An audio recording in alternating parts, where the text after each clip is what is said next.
done. We still have a big discussion between the lady in light blue and the gentleman with the blue tie.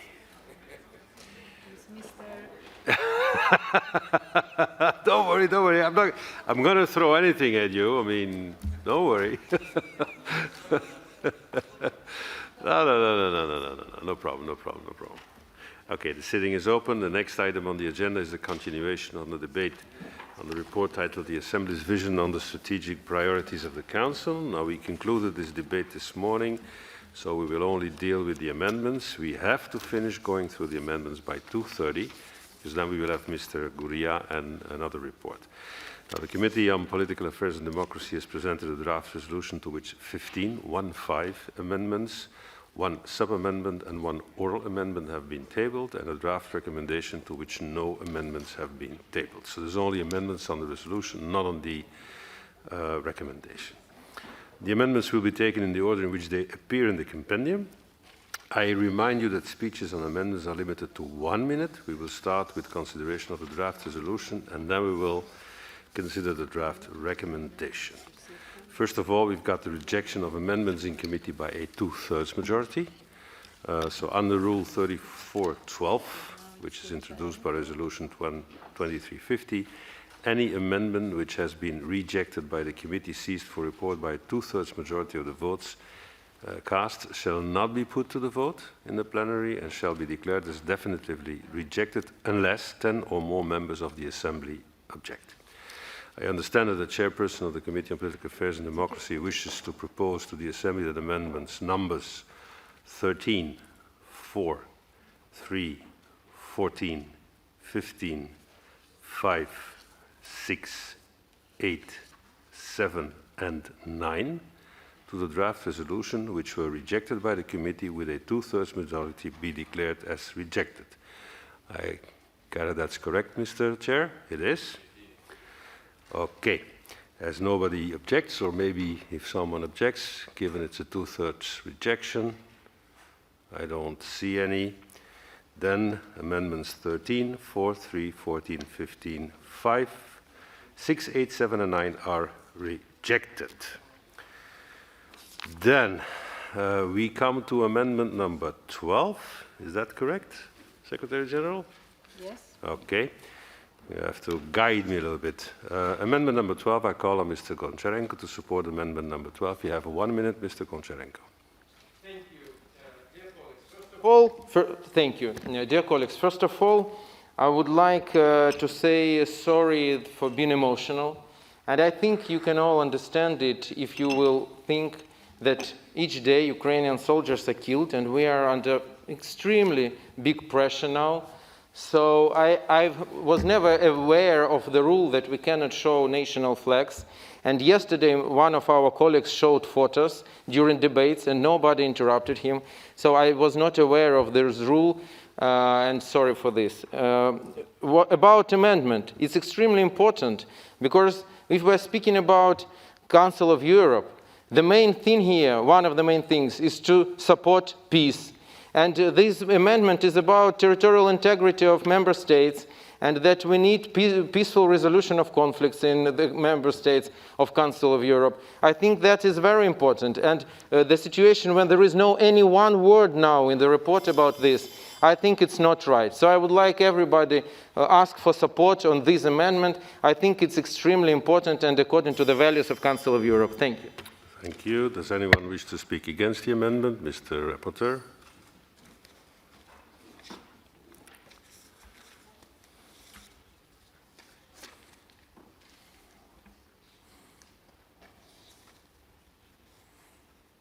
What is happening there?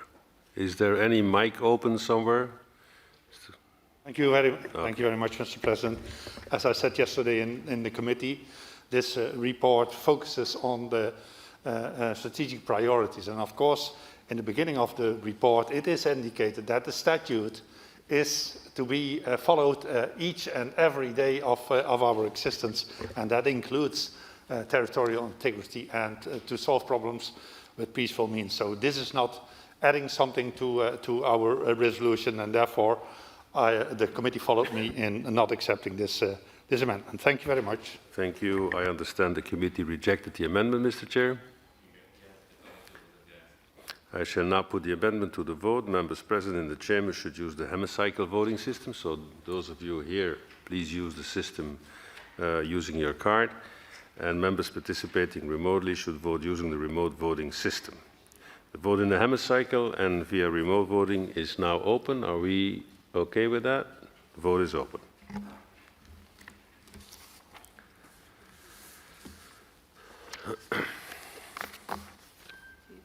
Amendment is by Mr. Kishler. Yeah. You have to follow the amendment. He doesn't speak in the middle of the, unless he wants to present instead of Mr. Kishler. Wait, people are voting.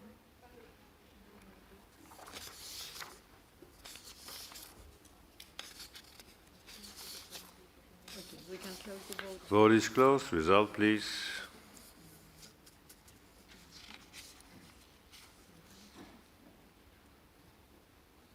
Présenter l'amendement à la place de quelqu'un d'autre.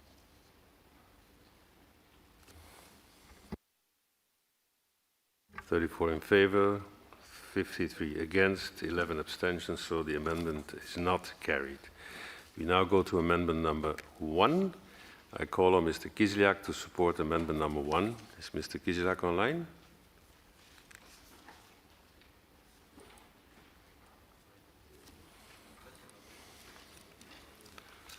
Okay. You've got 1 minute, Mr. Kislyak. He has to unmute his micro. Unmute your mic, Mr. Kislyak. We don't hear you. You have to push that little button.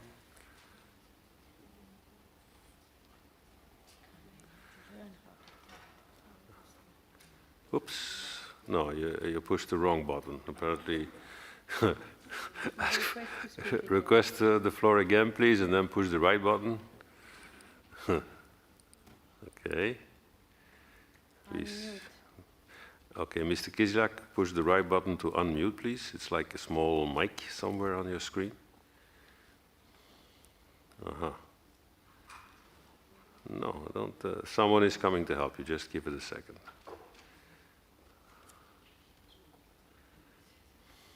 Oops, there they go with the wrong button again. Again, request. A request again, Mr. Kislyak. Okay. Okay, here we go again. Maybe 3 times it'll work.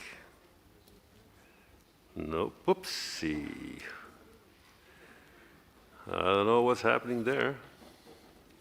There's nobody in the room who can do it. You accept the amendment? Ah, Yeah, but still, yeah. Is someone in the room who can move the amendment then? I don't know. then the rapporteur moves the amendment. You can? Okay, Mr. Kislyak, I will ask the rapporteur to... Here he is. Oh, he is again. Last effort. Okay, let's see whether it works again now.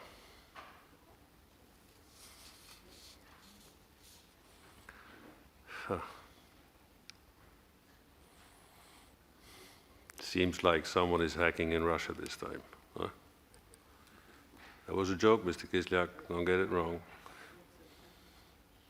Okay, Tini, if you can move the amendment, please.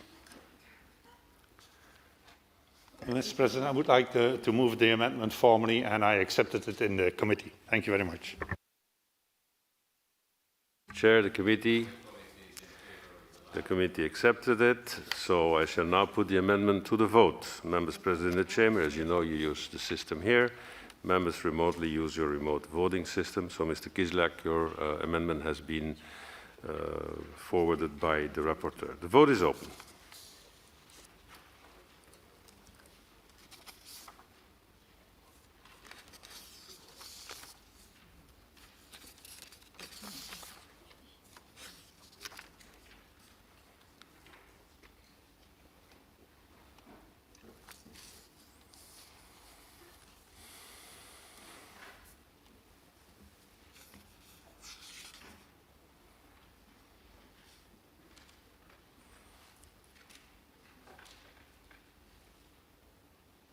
You can close it. The vote is closed. Result, please.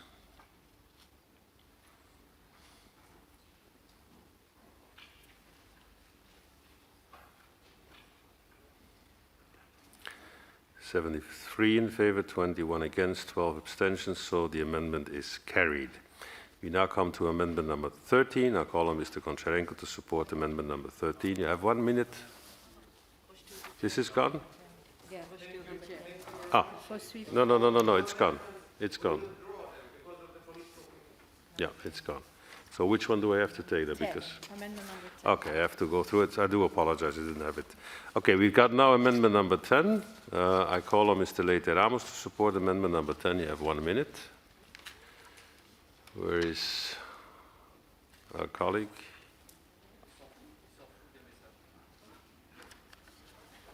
So, ¿qué pasa?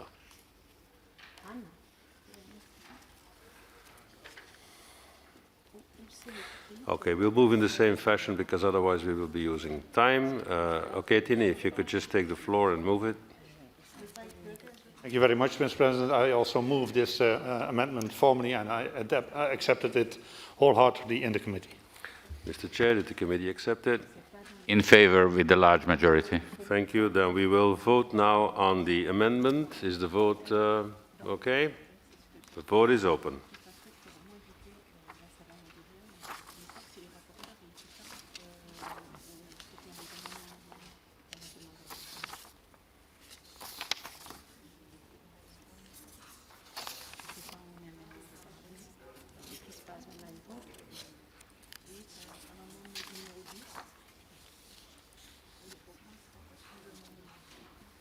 Okay, you can close the vote. Vote is closed.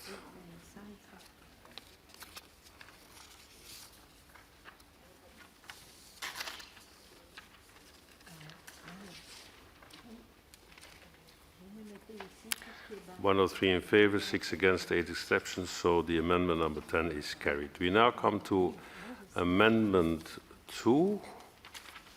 If amendment 2 is agreed to, the oral amendment 1 will fall, I see. And now we come to sub-amendment 1, is that correct? Yes. Okay. So, first the main amendment is moved, so I will call Mr. Kislyak. I hope that this works now to support amendment number 2. Mr. Kislyak, you have 1 minute.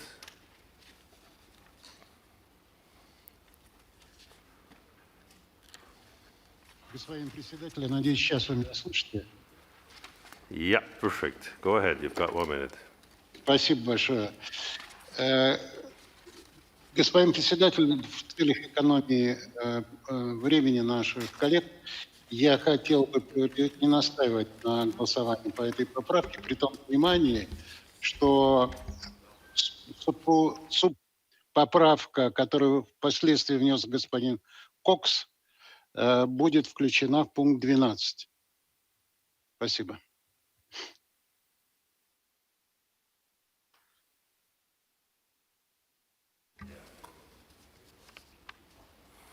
Thank you. Now, then we will have now, secondly, to have the sub-amendment to be moved. I think Mr. Yildiz is in the room. Ahmed, if you could move it. You've got 1 minute. Thank you very much.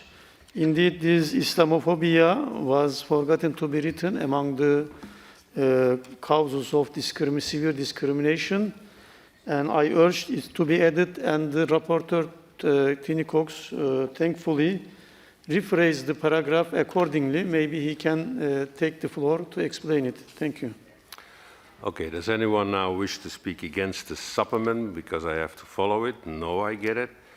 Okay, and first of all, I need to have the opinion of Mr. Kislyak, who is the original amendment mover. What is the opinion of Mr. Kislyak on the main amendment? Of the main amendment, Mr. Kislyak, are you still there? We need your opinion on the sub-amendment to your amendment. Mr. Kislyak.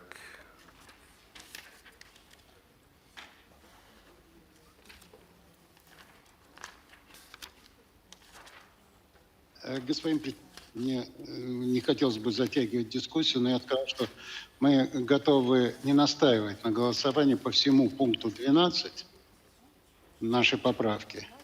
То есть поправка номер 2, которая к пункту номер 12.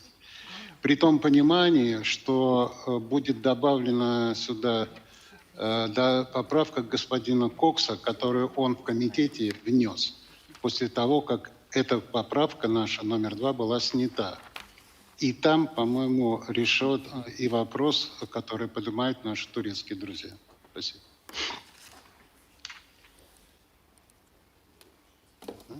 Okay, so the opinion of the mover of the main amendment number 2 is in favor. What is the opinion of the committee on the sub-amendment? Majority. Okay, thank you. Then we will Can now you put... repeat because it was not Yeah, heard? the committee is in favor by a large majority. Therefore, I now put the sub-amendment to the vote. Members present in the chamber and remotely, you know how to vote. Please vote.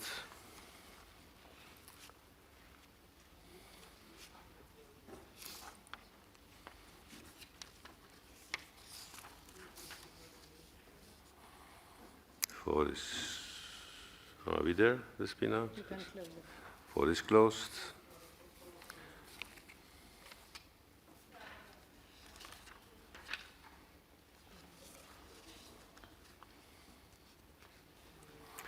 (83 in favor, 11 against, 13 abstentions. So the sub-amendment is carried. We now come back to the main amendment as amended. Does anyone wish to speak against the amendment? Just a second, Tini. Yeah, you have the floor. Thank you very much, Mr. President.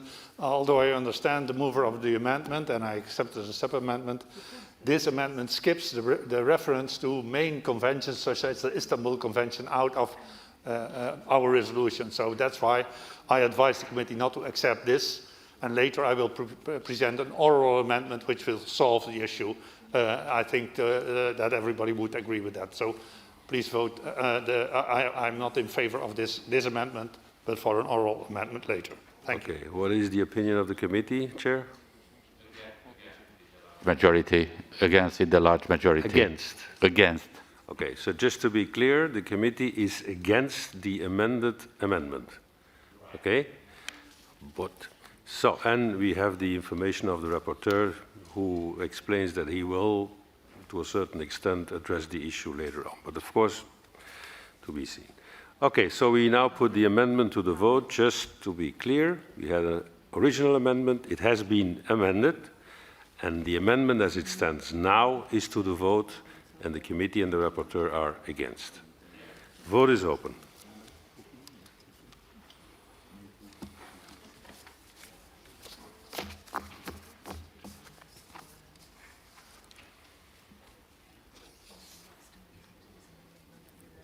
Oui, je lui ai changé. C'est bon?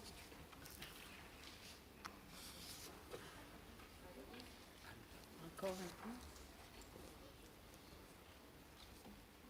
You can... There's still a vote. Please vote. You can close the vote. Vote is closed.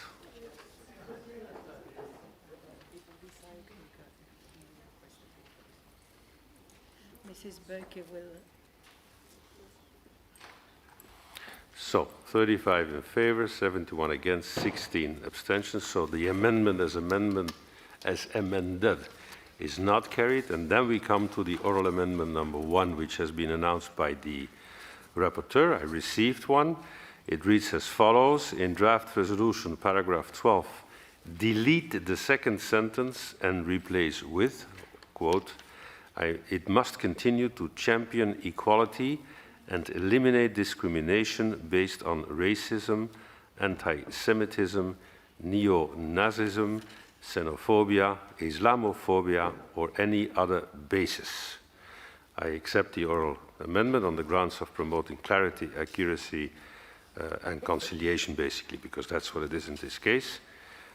And if there is no opposition from 10 or more members to it being debated. Okay?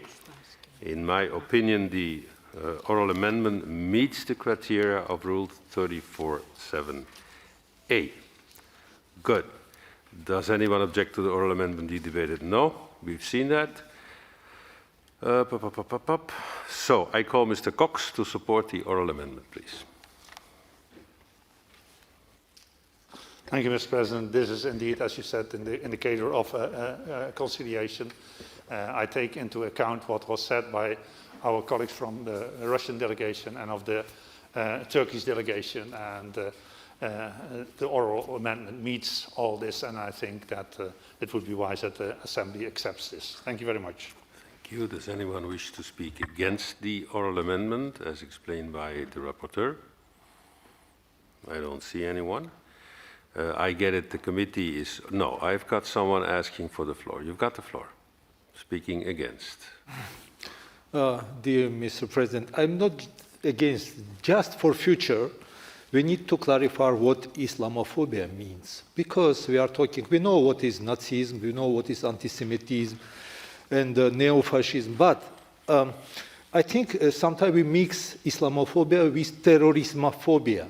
Because I'm sure that in Russia, in Armenia, in many countries, there's not something against religion of Islam. But sometimes we need to fight with you that it must be not equality between Islam and terrorism, fundamental things which happen in France, for example. We must be very careful. Of course, I'm not completely against. I'm just for giving description what it means in future. Thank you very much. We can put now, but we need a real description what it means, how it's going in some countries. Because in my country we don't have Islamophobia. I don't know what it means. Thank you very much. Thank you, Your Honor. So that was like kind of an explanation, being half against, but at the end of the day not being against and asking for some clarifications in the near future. I think I said that right. Okay. So, the committee was obviously in favor, I get.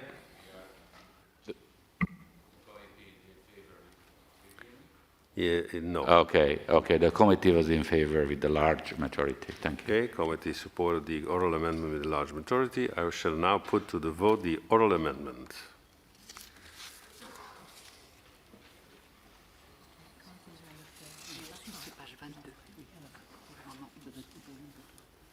Donc, 3, je ne le fais pas.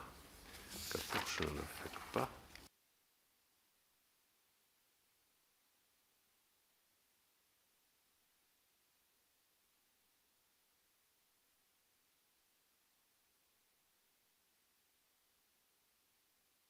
My mic was closed. Vote is closed.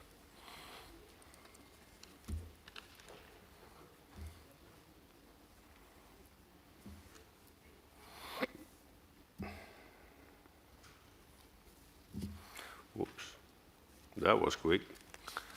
Didn't even close the vote. Okay, 108 in favor, 2 against, and 12 abstentions. So the oral amendment is carried. I skipped all the already rejected by 2/3 majority not being opposed to amendments, getting me to amendment number 11. I call Mr. Leite Ramos to support amendment number 11. You have 1 minute. Mr. Leite Ramos. It's Mrs. Berke who will present it. I understand Mr. Burke will present it. Mrs. Berke. Mrs. Burke, you have the floor.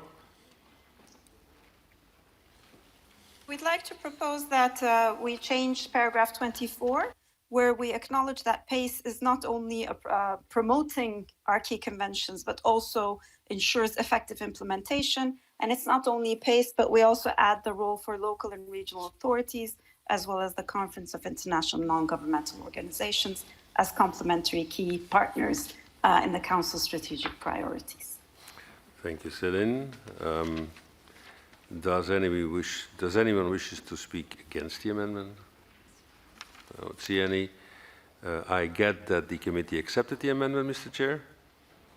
Yes, with the large majority. Thank you. The amendment number 11 has been accepted by the committee with a large majority. I shall now put it to the vote. The vote is open.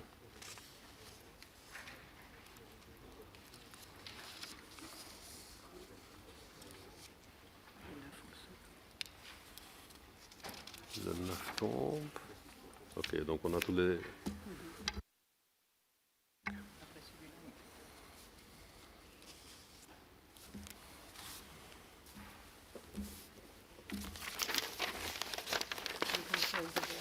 Vote is closed.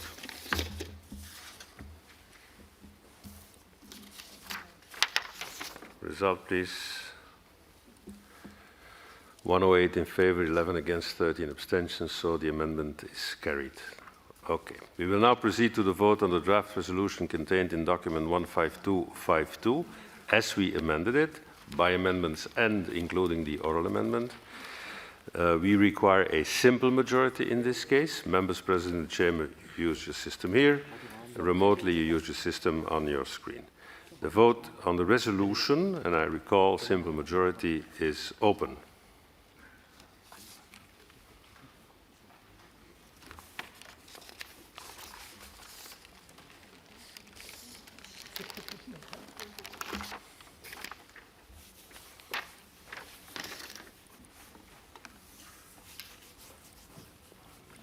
Close the vote. Vote is closed.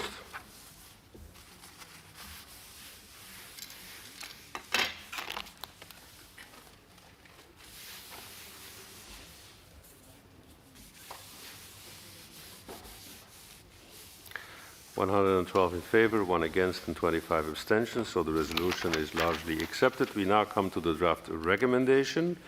So we proceed to the vote on the draft recommendation, which is contained in the same document, number 15252.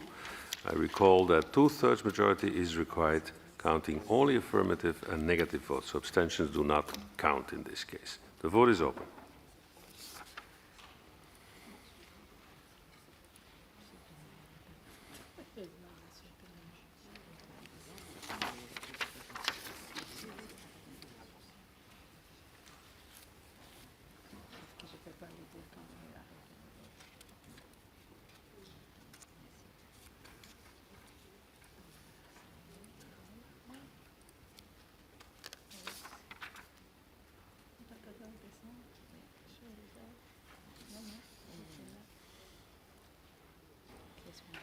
You can close the vote. Vote is closed.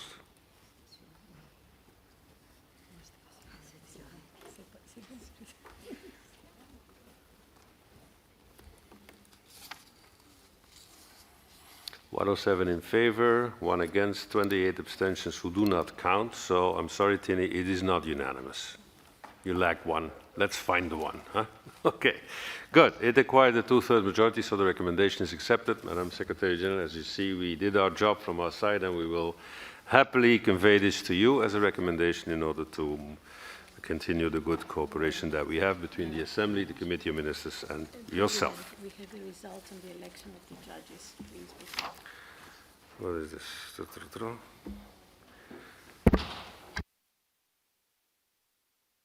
No second round.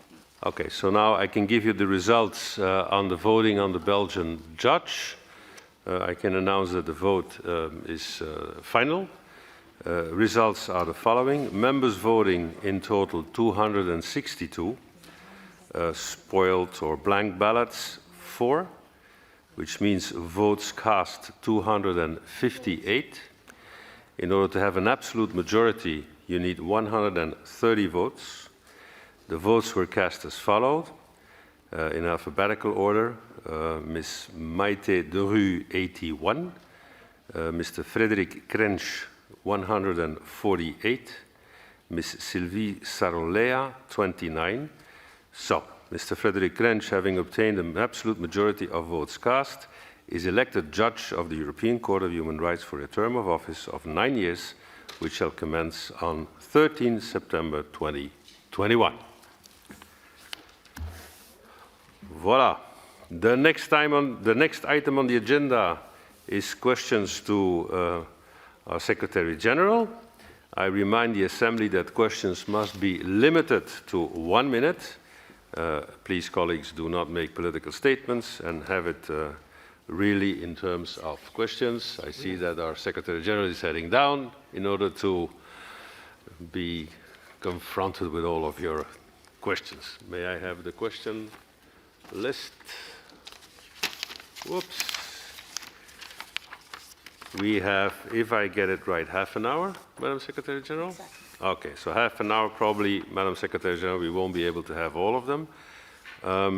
We have questions by the political groups. As it is a habit, the political groups put their questions separately, answered by the Secretary General, and then after the 5 political groups, we will take them by 5. First in our list is the Socialist Group, Selin Sayıkbok. Selin, you have the floor, who will be followed by Alexander Pojcik. Selin? Dear Secretary General, so the challenges to our conventions go hand in hand with an erosion of democracy and rule of law. What if the withdrawal decision of member states from our very own conventions are not rules-based and democratic? As such, do you see a role for the Venice Commission as providing an expert opinion regarding on how the organization could approach such an issue? Second, we have had many problems with finance in the past. What's the current situation we face, and how do you plan on dealing with any challenges? And finally, Europe and the world is changing at an increasing speed. And furthermore, our conventions are being challenged by member states, so this becomes an existential threat to our institution. So in this context, are there any concrete steps you plan for as the Secretary General? Would you consider organizing a Council of Europe summit at the head of government and state level? Thank you very much. Madam Secretary General. Thank you very much. So let me start with the convention system, and I think that's a very good start of this discussion, and it fits somehow the previous discussions we had here. So today, Council of Europe has 223 conventions that are in place, but we started earlier on with what we call now the mother of all conventions, the European Convention on Human Rights. So I absolutely agree that it's important to preserve and to protect and enhance this common legal space shared by our 47 member states. So when talking about protection, the convention system, we need to make them functional, and we need also to be respected by the member states. So I take the example of the two probably crucial instrument in that respect, European Convention on Human Rights and the European Social Charter that was also mentioned today several times in different contexts. So for European Convention on Human Rights, in order to be protected and to enhance its functionality, it has been a long process called the Interlaken reform process that has brought many changes to this convention that made it more functional. While for the European Social Charter system, we are still the considerations are ongoing. And to reinforce this very important instrument and to make it very useful in the times that we are living through. And again, many of you mentioned the importance of European Social Charter in this respect. To enhance the system, I think we need to increase the level of implementation of the standards at the national level, but also to address the new challenges, which, for instance, as you also debated earlier today, there are two areas that are at the moment very important and we are working on. One is the human rights and artificial intelligence.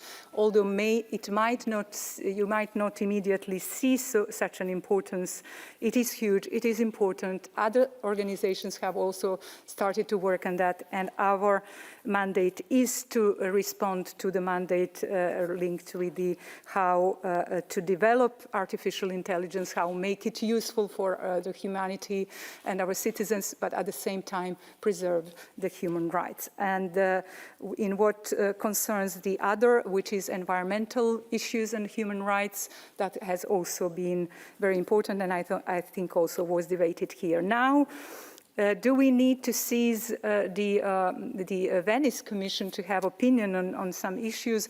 I can only praise the work of the Venice Commission, and it has been very good in giving opinions and helping in any pertinent issues. So, if need be, I wouldn't exclude that.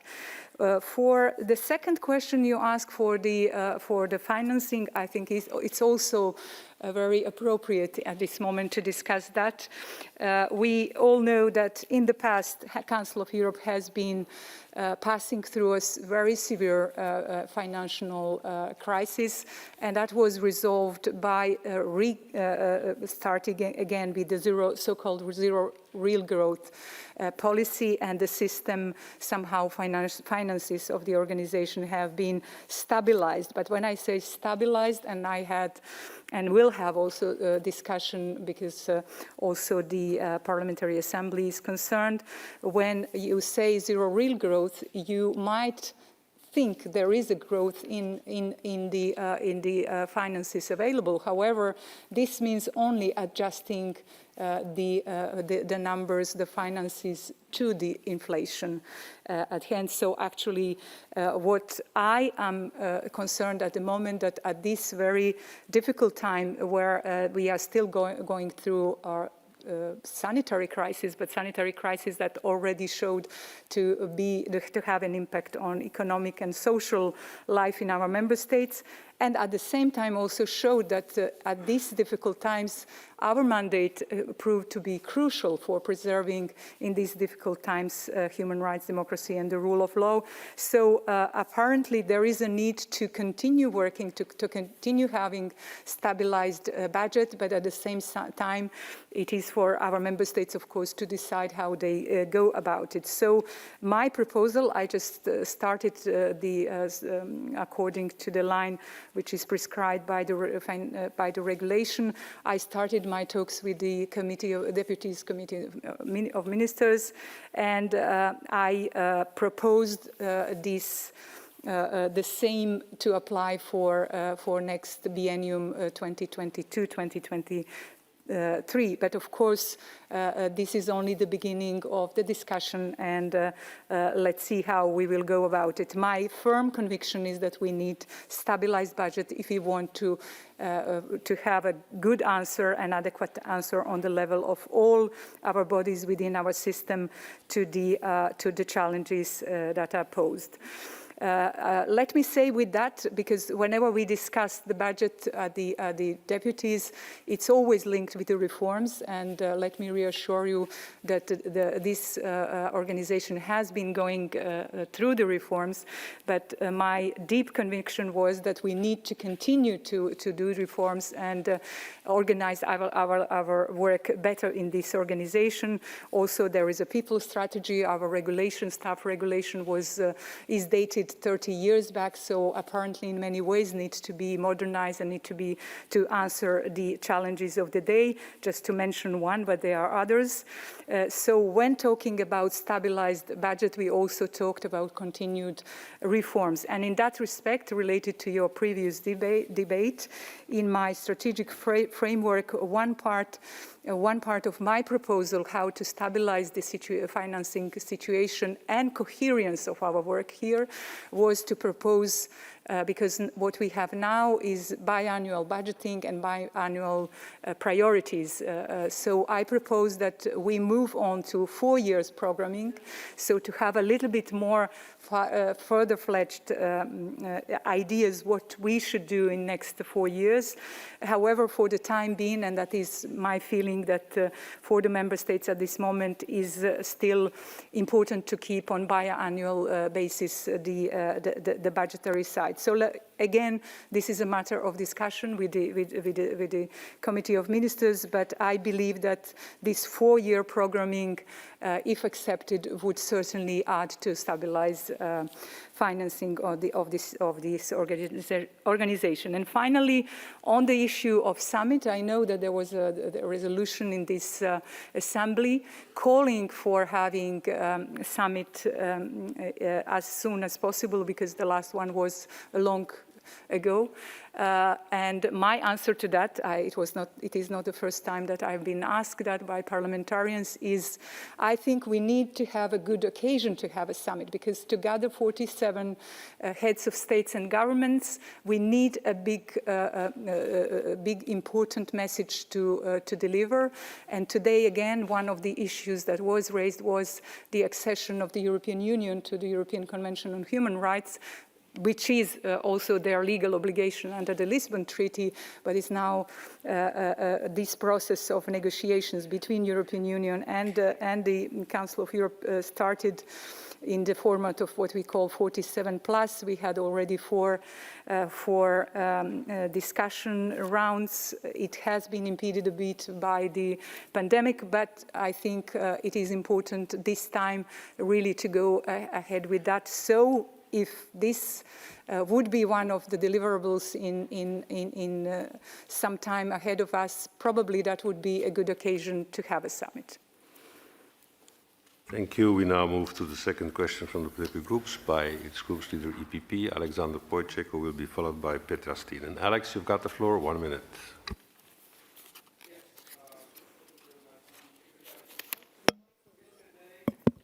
Mike? Mic, please, Alex, we don't hear you. Put on your mic. There, yeah, you're done. No, it's okay now, yes? Okay. Yesterday, my very good colleague, head of Azeri delegation, Mr. Seidov, used the phrase that marked me deeply. We should not speak of a country, but with the country. And I want to take this advice. So it's the question. Later today, we will debate the question of Armenian prisoners being held by Azerbaijan. This is a very important issue on a humanitarian and a human rights level. I would like to know if you have already had occasion to open a dialogue with Baku authorities on this subject. Furthermore, the European Court of Human Rights denounced the lack of cooperation with this regard by Azerbaijan. What do you intend to do about this? My second question relates to the current tension of the east of Ukraine due to the attitude of Russian Federation. Faced with this very preoccupying situation and the attitude of Moscow, which threatens the peace and security, what action do you think to take on this regard? Thank you, Alex. Madam Secretary General. Thank you very much. I absolutely agree that it's always, especially in the family of 47, to talk with than about, but sometimes both approaches are needed, but the way to engage with a country is certainly the one to engage in dialogue with a country, and I think that is a very basic principle of work of this organization and needs to be cherished in the most difficult situation when they are at hand, and in this situation between for the crisis in and around the Nagorno-Karabakh, I think that goes without saying that the dialogue is the first thing. Several times when the crisis erupted, I have called for peaceful resolution because that was what our two countries, our member states, have committed to when they acceded to Council of Europe. Unfortunately, the war broke in, and there are consequences, like in any war, very unfortunate ones. And I was welcoming, of course, the November ceasefire. And the very important part of the work is now, after the ceasefire, is to be respected, and of course to work for lasting peace. But for working on lasting peace, I think trust is the first path to be taken. And in that respect, I can only say that because there are, I wouldn't say every day, but here and then there are incidents coming and some speeches that do not go along that line. So I would say that all that are concerned with this should faithfully and courageously, because both is needed, faithfulness and courage to engage to preserving dignity of all parties. And I think that's the basic. Once we start with that, when we achieve that, then probably the next move can be done. Now, what it comes to the Council of Europe, immediately after the ceasefire, we examined what is within the mandate of this organization what we can do. And obviously, one thing which we are already working with some other member states is confidence-building measures. So first step to take was by the end of November to engage with both capitals, with Baku and with Yerevan. I sent a high-level delegation from the Secretariat to talk to both sides to explore what can we do on that front. So I'm happy that the two meetings were held. One in the beginning of December and the other by the end of December or beginning of January, and that there is a number of things that we can propose, and of course needs to be accepted by both parties to work along that path. So this is the answer from what Council of Europe can do with what is within our mandate to work in order to strive for the lasting peace. But of course, there are other bodies that are working on the long-lasting solution. So this is up to others that they engage with that. For the second question, I can again say that we are not UN or OECD, so we cannot engage with the security issues. But of course, what is concerning about this part of Ukraine and the border with Russia is certainly the human rights issues. So this is the part where we can engage and where Council of Europe's mandates fit within this situation. Thank you. We will now move to the third group. May I ask to speed up a little bit if it is possible, because we have our next debate at 3. For ALDE, we've got Petra Stinen, who will be followed by Oleksiy Goncharenko in the room. So, Petra, you have the floor. Yes, thank you, Mr. President. Dear Madam Secretary General, it makes me proud to be a member of an organization that has a gold standard where we all together make efforts to protect women and girls from the violence that they face every day in our societies. This gold standard is the Istanbul Convention.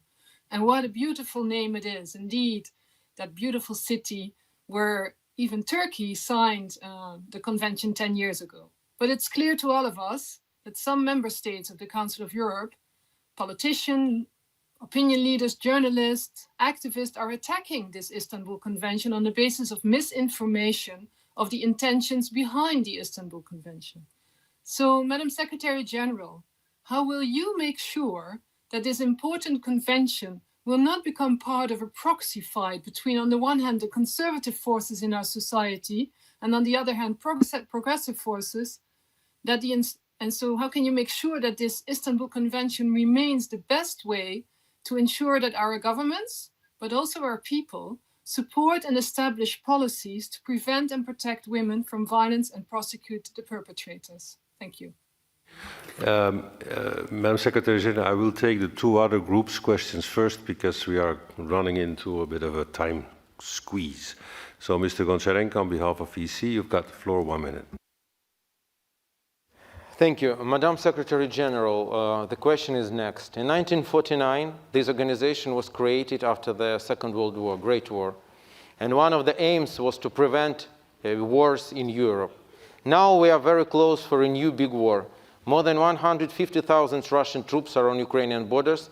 Russia closed the Kerch Strait, absolutely brutally neglecting the international law and Azov Sea. What will be done and what can be done by Council of Europe to prevent the big war, and what can be done and what will be done by Council of Europe if Putin will start a big aggression and a big escalation against Ukraine? Thank you so much. Thank you. We will now have the question by UAL, by Momodou Jallo. Momodou, you've got the floor, if you are online.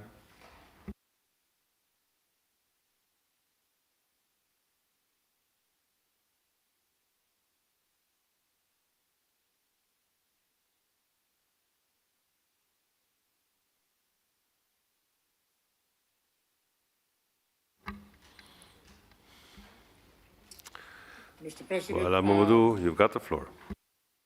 Yes, I hope you can hear me clearly. My question is, we have seen and continue to witness growing challenges to human rights standards and principles in all our member states. We've seen Afrophobia or anti-Black racism increase. We've seen anti-Semitism, Islamophobia, anti-Gypsyism have reached alarming levels. The hostility to human rights as universal, indivisible, and legally binding has increased, fueling a hateful narrative and a growing structural and institutional racism that we've seen. Whilst the Black Lives Matter movement has put the spotlight on existing Afrophobic and racist structures, COVID-19 has also both revealed and amplified existing structural and institutional inequalities in Europe. So how does this fit into your strategic priorities? And can you share with us how you intend to make sure that that we can preserve, protect, and enhance fundamental human rights for vulnerable groups in Europe? Thank you. Thank you, Madam Secretary General. Well, let me start with the first question, which is about the Istanbul Convention. Of course, I imagine that the question was pulled by the fact that, unfortunately, Turkey has announced the denouncing of this golden standard, which I deeply share your opinion on this important human rights instrument. And let me say that this is first time in the history of this organization that a member state is withdrawing from a human rights instrument of this fundamental value. So this is really a big I would say, attack on multilateralism and the human rights collective protection, which is the base of this organization, but also which is the base of all multilateralism that was created after the Second World War.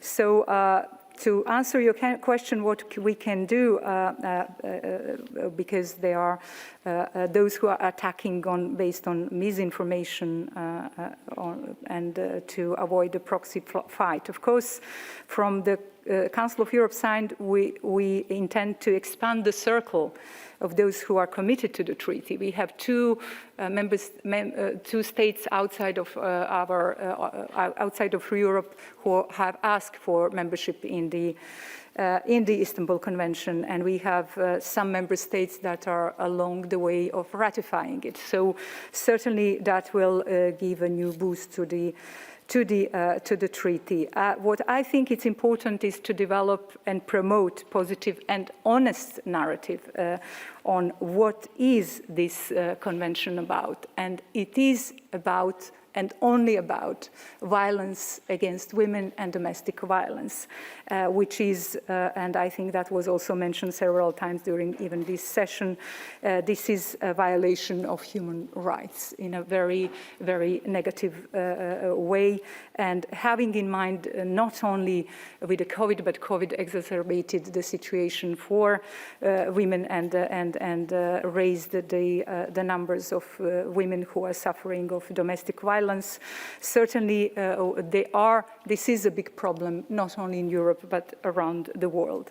So we intend to work more on that. And just let me say and underline one fact, because sometimes it is said that there are very good national laws that protect women against domestic violence. Actually, the fact is that the Istanbul Convention is the standards set there are significantly higher than national laws of many countries, and the convention provides monitoring mechanisms. So that's very important for protection of women of all our member states.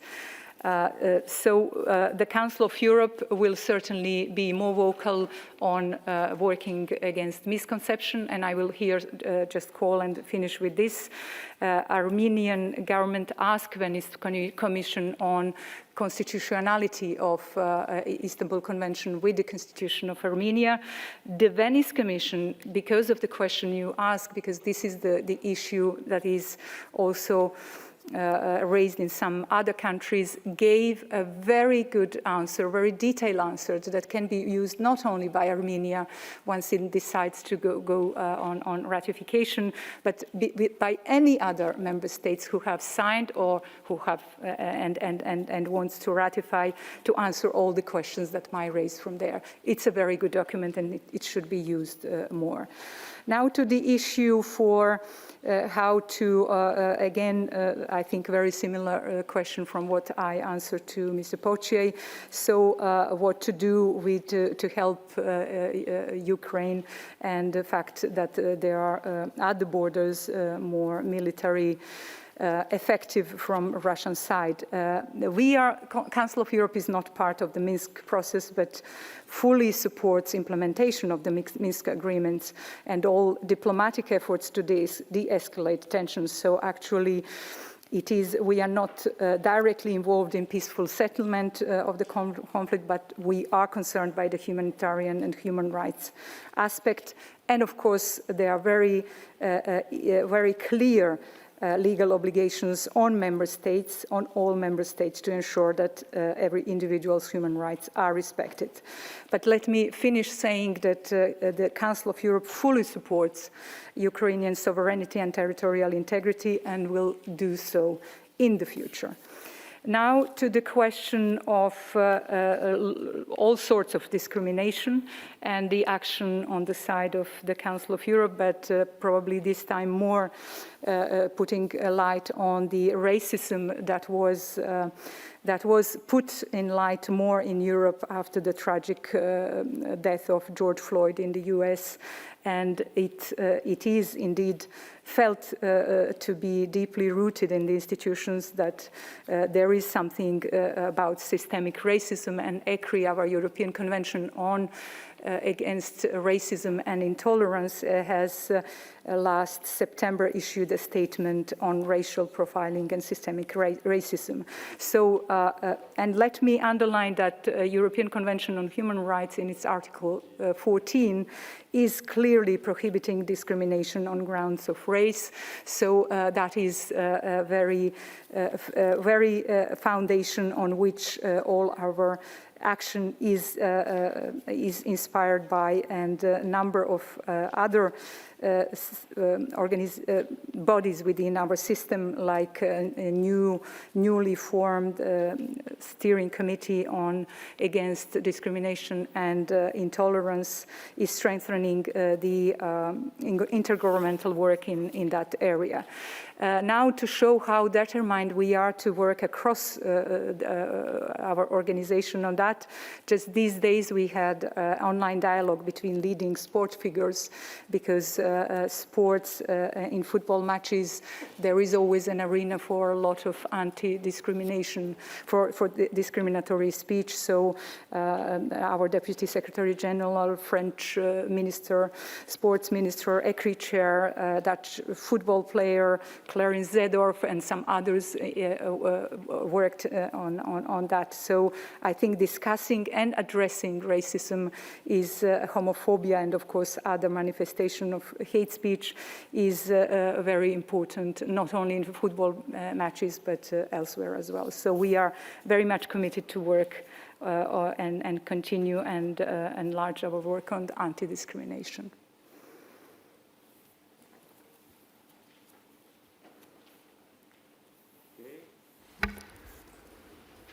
Well, we do not really have any more time, so I do apologize, Madam Secretary General, that we have to finish up, because we have our other debate who's going to start. Maybe in the future we might seek to have a little bit more time in our agendas, both yours and ourselves, in order to address some more questions. I'm very sad and sorry, but okay, we've got Uncle Gurria is waiting, so I'm in the middle of Secretary Generals here. Yourself, mine, well, not mine, the one of the Assembly and of OECD. I do apologize. Thank you very much, Madam Secretary General. Okay, the next item of business at this sitting is the enlarged debate on fighting fiscal injustice, the work of the OECD on taxation of digital economy. This debate, dear colleagues, will take place under special rules which enable delegations from parliaments of non-European member states of the OECD to participate. And therefore, we welcome the participation of our colleagues from Canada and Mexico. And I see on my screen my good friend Angel Gurria. Buenos días, Angel. ¿Todo bien, espero? Voilà, who is on board. It is my privilege, dear sir, to welcome you again within our assembly, which we have enlarged for the occasion to include the delegations of national parliaments of OECD member states, which are not members of the Council of Europe, and a delegation from the European Parliament. May I recall to you and all of our colleagues that in January 2019, when I started my presidency, we decided of a renewed approach of our long-standing cooperation aimed at a stronger and more efficient institutional relationship, in particular by deciding that the debates of this enlarged assembly should focus on specific themes. Now, the theme, fighting fiscal injustice, the work of OECD on taxation of digital economy, is obviously highly topical and has seen some recent development, and as I know you, you probably will have some important news to share with us. Now, we had the opportunity to have an enlightened exchange of views with you at the meeting of our Standing Committee in October 2020, where you reported already on the remarkable work done by the OECD under your leadership to build a fair and more transparent international tax system. And you know your organization, which symbolizes the strength of multilateralism, plays a key role in building consensus and coordinated international policy responses in this area. Now, dear Secretary General, dear Angel, this will be in principle your last participation in this chamber as OECD Secretary General. I said very specifically as OECD Secretary General, because as we discussed last time, you never know how we can meet again. Now, on behalf of all the members of the Assembly, and certainly also on my personal behalf, let me tell you how much we always appreciated our regular exchanges with you. I would like to sincerely thank you for your long-standing dedication and commitment to our institutional partnership and dialogue, and I am sure that the members of the enlarged plenary also share this assessment. As far as the meeting concerns, dear colleagues, dear Angel, we will begin with the presentation of our rapporteurs, which basically means the presentation by Mr. Georgios Katrougalos on behalf of the Committee on Political Affairs and Democracy of its report on fighting fiscal injustice, the work of OECD on taxation of digital economy. We will then hear an opinion from Madam Selin Sayek-Böke on behalf of the Social Affairs, Health and Sustainable Development, after which I will invite you, dear Secretary General, to address our meeting. Just in terms of practical information for all of us, the debate has to finish at 5, so I will interrupt the speakers at 4:45. The rapporteur has 7 minutes to present the report, and then we'll have a further 3 minutes to reply to the debate at the end. Committee contributors and participants in the general debate have 3 minutes. Voila, let's head into it. Mr. Katrougalos, you have the floor for 7 minutes. Thank you, Mr. Chair. And allow me to begin with a few words for Angel Gurria, because we are very close to a historical compromise, which would be impossible just some years ago. And it would not be possible at all without Angel. Angel, after an unprecedented row of 3 continuous terms, is leaving an OECD now very different than the one existing when he took its helm. Not only has broadened the organization with new countries, many more waiting at its front door, above all, he has infused it with a new philosophy, a new narrative, much different than the initial concept of a club of the rich countries. And this narrative associates growth with the well-being of the people, with fairness, with the fight against inequalities, exclusion, and for a global agenda, including the Paris Agreement on climate and the United Nations Sustainable Goals. So many thanks to him. Many thanks also to the Secretariat and especially Despina for her much appreciated assistance, and also to our colleague Selin Böke and the Social Committee for their valuable opinion. Dear colleagues, even before COVID, we had very good reasons for a broad global tax reform. Inequalities have been on a steep rise, the social state and public services have been eroded and degraded much before the pandemic. Nowadays, close to 40% of multinational profits are shifted to tax havens, with European countries being amongst the biggest losers. Countries are losing globally a total of over 427 billion each year to corporate tax abuse.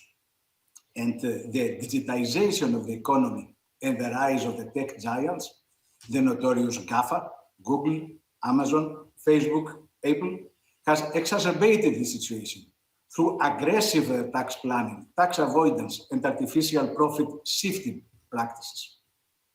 The profits of the multinational digital companies have reached historical records. For instance, Apple's shares have surged over 1,200% in the last decade. Now, the net value of the GAFA is more than the aggregate value of all companies present at the European stock exchanges, including European Union, City, and Zurich stock exchanges. And of course, fiscal justice is especially important in times of crisis, like this one of the pandemic, both regarding the necessity to strengthen the resilience of public finance and also for the protection of more vulnerable, because the pandemic exacerbates even further the trends I have already mentioned. A recent Oxfam report is speaking of COVID as the inequality virus. So the profits of GAFA have become even bigger. Amazon shares have swelled in just one session to so as to add $13 billion to the net worth of its CEO. And quite on the contrary, because of the shrinking of the economy, the last 2 years, tax revenues fell across the OECD for the first time in a decade. Moreover, due to the extraordinary measures necessary to face the economic and social challenges of the pandemic, our countries are now piling mountains of debt. The average increase for advanced economies is estimated at around 20% of GDP. And in order to face this situation, OECD proposals call for a holistic approach. They are separated in two pillars. The first one addresses the broader issues of taxation of the digital economy and focuses on how profits are allocated among states, among jurisdictions. According to the new proposed rules, multinational digital companies shall be taxed according to where they provide their services, not just according to in which country they are legally based, legally established. The second pillar is focusing on the establishment of a global minimum tax, thus reducing the incentives to shift profits to low tax jurisdictions. My report, repeating what our Assembly has said in the past, underscores that the ability of governments to raise funds is fundamental answer for democracy. And the Social Committee has very constantly added for social justice as well. So the resolution calls our state to support a consensus-based agreement, and with a very much, again, welcome addition of the Social Committee, calls to our states, if unanimity is not ensured, to proceed with a broad multilateral consensus by mid-2021. Still, we have good news. On April the 5th, the American Minister of Finance, Mrs. Yellen, has called for a global minimum corporate tax to prevent companies from evading taxes. The G20 finance ministers have followed close 2 days after this declaration. And according to Mrs. Yellen, the rationale behind the global minimum corporate tax is exactly to stop the race to the bottom, which is exactly the central idea of my report and the resolution. Of course, many issues are still open. First of all, the exact rate of the tax. USA is speaking of a minimum tax of the order of 21%. In Europe, we would like to have a higher rate than that. PACE should promote willingness among countries to reach a fair and bold compromise. But allow me, Mr. President, to close again with a reference to Angel, with a more personal tone this time. I had the privilege to work with him from more than one ministerial posts of the governments of Greece during the economic crisis. I can assure you that he was not just supportive, his style was exactly the inverse negative of the manipulative and often insulting behavior of some representatives of other international organizations like IMF.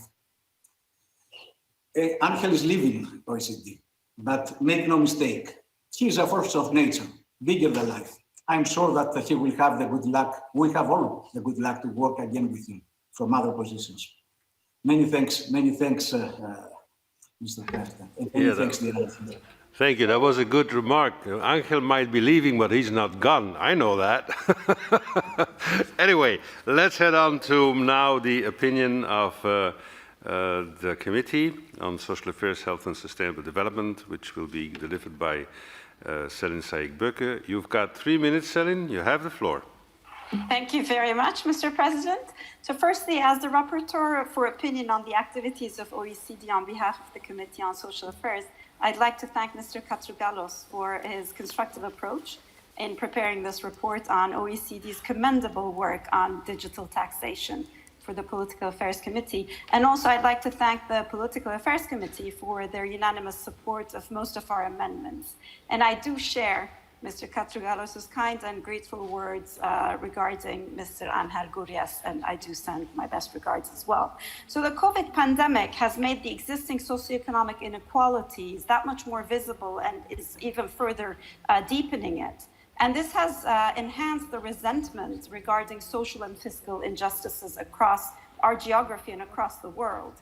And therefore, there seems to be an urgent need to ensure that we revisit the welfare state in not only public provision of basic services and protection of human rights in this sense, but also as a capacity of redistributive tax policies, where instead of racing to the bottom, we ensure a fair and equitable tax system. So the need is not just for more fiscal resources, but to ensure a more just distribution as well. And indeed, our states can no longer tolerate the tax avoidance of businesses, be it large multinational firms or local rent seekers who are seeking out to avoid the taxes that are very critical for the billions across the world. Now, we understand that digitalization has facilitated this tax shifting, has given an edge to the more digitalized companies compared to the traditional businesses, a wedge towards rent seekers compared to the more productive capacity and focused firms.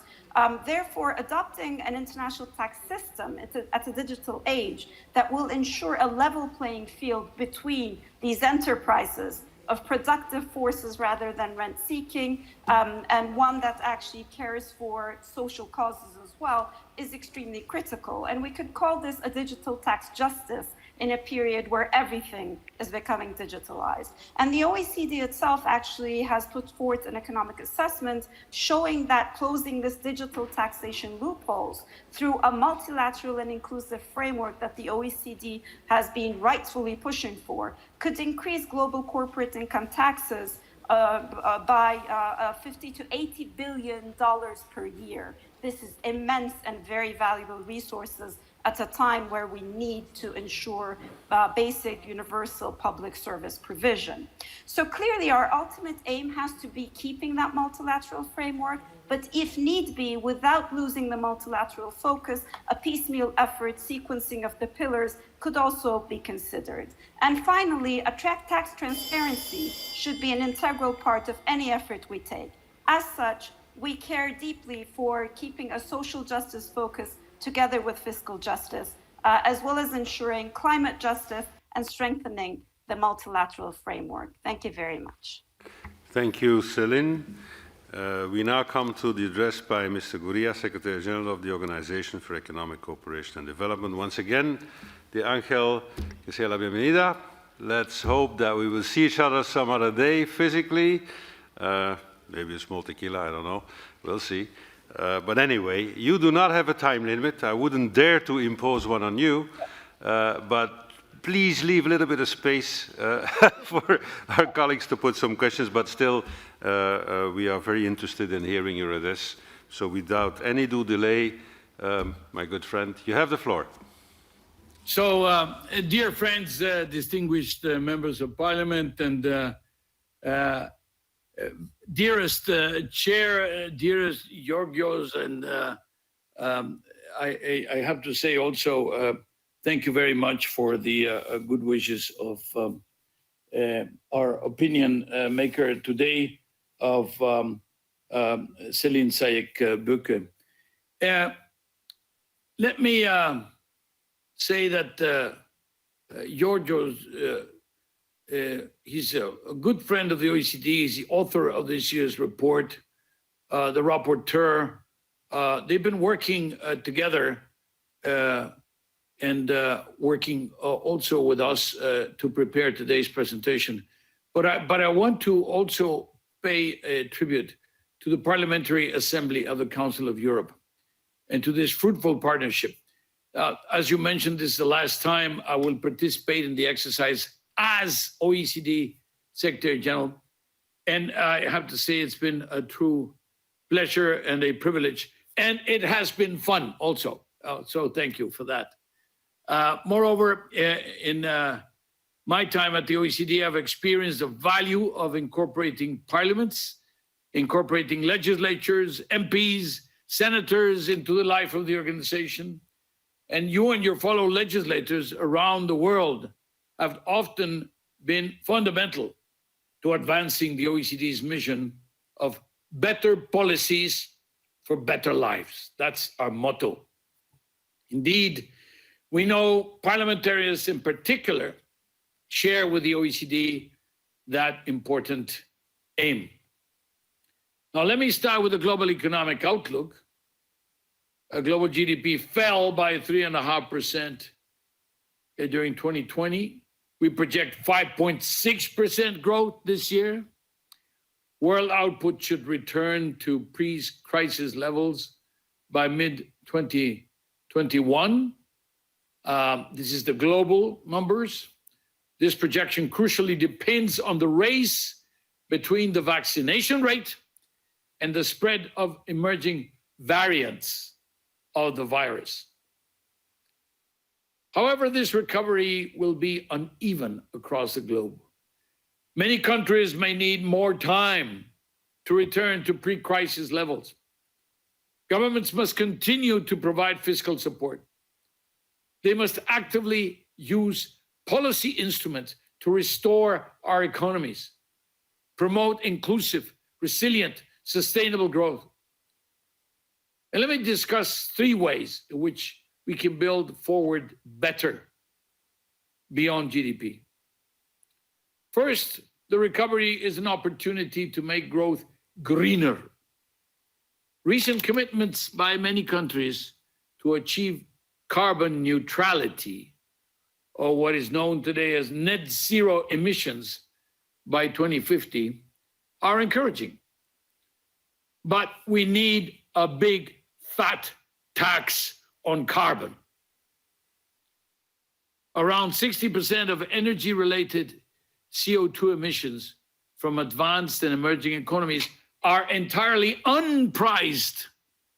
60% unpriced, and only 17% of the emissions are priced above 30 euros per ton of CO2. They should be today at about 60. This is the damage, the cost of the damage that is done by CO2. We will soon launch a new international program for action on climate, the IPAC, led by France, to support countries to implement the goals of the Paris Agreement. Now, second, the OECD can make the recovery more inclusive by solving the fiscal challenges from the digitalization of the economy. We are at a critical juncture in the negotiations. Now, this negotiation among 139 member countries, and of the inclusive, it's called the Inclusive Framework on BEPS. BEPS is base erosion and profit shifting, on how to address digitalization's tax challenges, how to modernize the international tax system. Now, the United States' recent announcement of its major proposals has given the negotiations a renewed boost and may well unlock some of the major sticking points. We greatly welcome the constructive engagement by the US. Now, these recent moves, these recent signals are a real change because they give us a chance of reaching a political agreement by mid-2021, which is the date mandated by the G20. And this will allow important progress in our efforts to build a fairer, more transparent globalization. And third, the OECD will continue to tackle international tax evasion and avoidance. Now, from our tax transparency efforts, Mr. Chairman, already members have received 107 billion of additional revenues in tax or interest or penalties. So in the last 10 years, already 107 billion have been received. But bank deposits in international financial centers fell by 410 billion, which is about a third. And then information on 36,000 tax rulings were shared between jurisdictions. They're no longer secret. And let me tell you more. In 2019, nearly 100 jurisdictions exchanged information automatically. That means you don't have to wait for somebody to ask for it. They exchange information automatically on 84 million financial accounts, 84 million bank accounts, involving assets of around 10 trillion euros. That's about half the size of the US economy, Mr. Chairman, just to put it in context. So the relationship between the OECD and the Council of Europe on tax transparency issues has flourished, namely through the development of the Multilateral Convention on Mutual Administrative Assistance in Tax Matters. It's a long title. Multilateral Convention on Mutual Administrative Assistance in Tax Matters. It's, for short, it's called the MAC. And today, the MAC is the world's most powerful exchange of information treaty. It has over 140 jurisdictions that are participating. Now, as my tenure as Secretary General comes to an end, I like to reiterate that without this instrument, the MAC, we would not have reached such great success on tax transparency. And we might not have been able to advance to the cusp of the global agreement that we seek now on digital taxation. From the first days of our tax work, the Council of Europe has kept the faith with the OECD. And we've done great things together. And that, my friends, is multilateral cooperation for real. Better policies for better lives. So, dear members of this Parliamentary Assembly, the COVID-19 pandemic has brought so much pain, so much hardship, so much uncertainty, but it has also brought a unique opportunity to build forward better, more sustainably, more inclusively. Now, our new Going for Growth report, this is the one for 2021, which I launched only last week, provides firsthand country-specific OECD reform advice on how to do just that. You can count on the OECD to continue working with you, continue working for you to keep up the fight and to shape a post-COVID world that is more inclusive, that is fairer, that is greener. So I look forward to your comments and your questions. Thank you, Mr. Chairman. Thank you, Mr. Secretary General, for, as always, your inspiring words. When you mentioned this $107 billion tax revenue, it made me think of an American series in the 70s. I just looked it up. I don't know whether you know it, but that was a series that was called The $6 Million Man. You know that one with Lee Majors, the bionic guy? Well, let me say that, Mr. Secretary General, he may have been the $6 million man, you're the $100 billion man. So, super, fantastic with, as you say, Mac.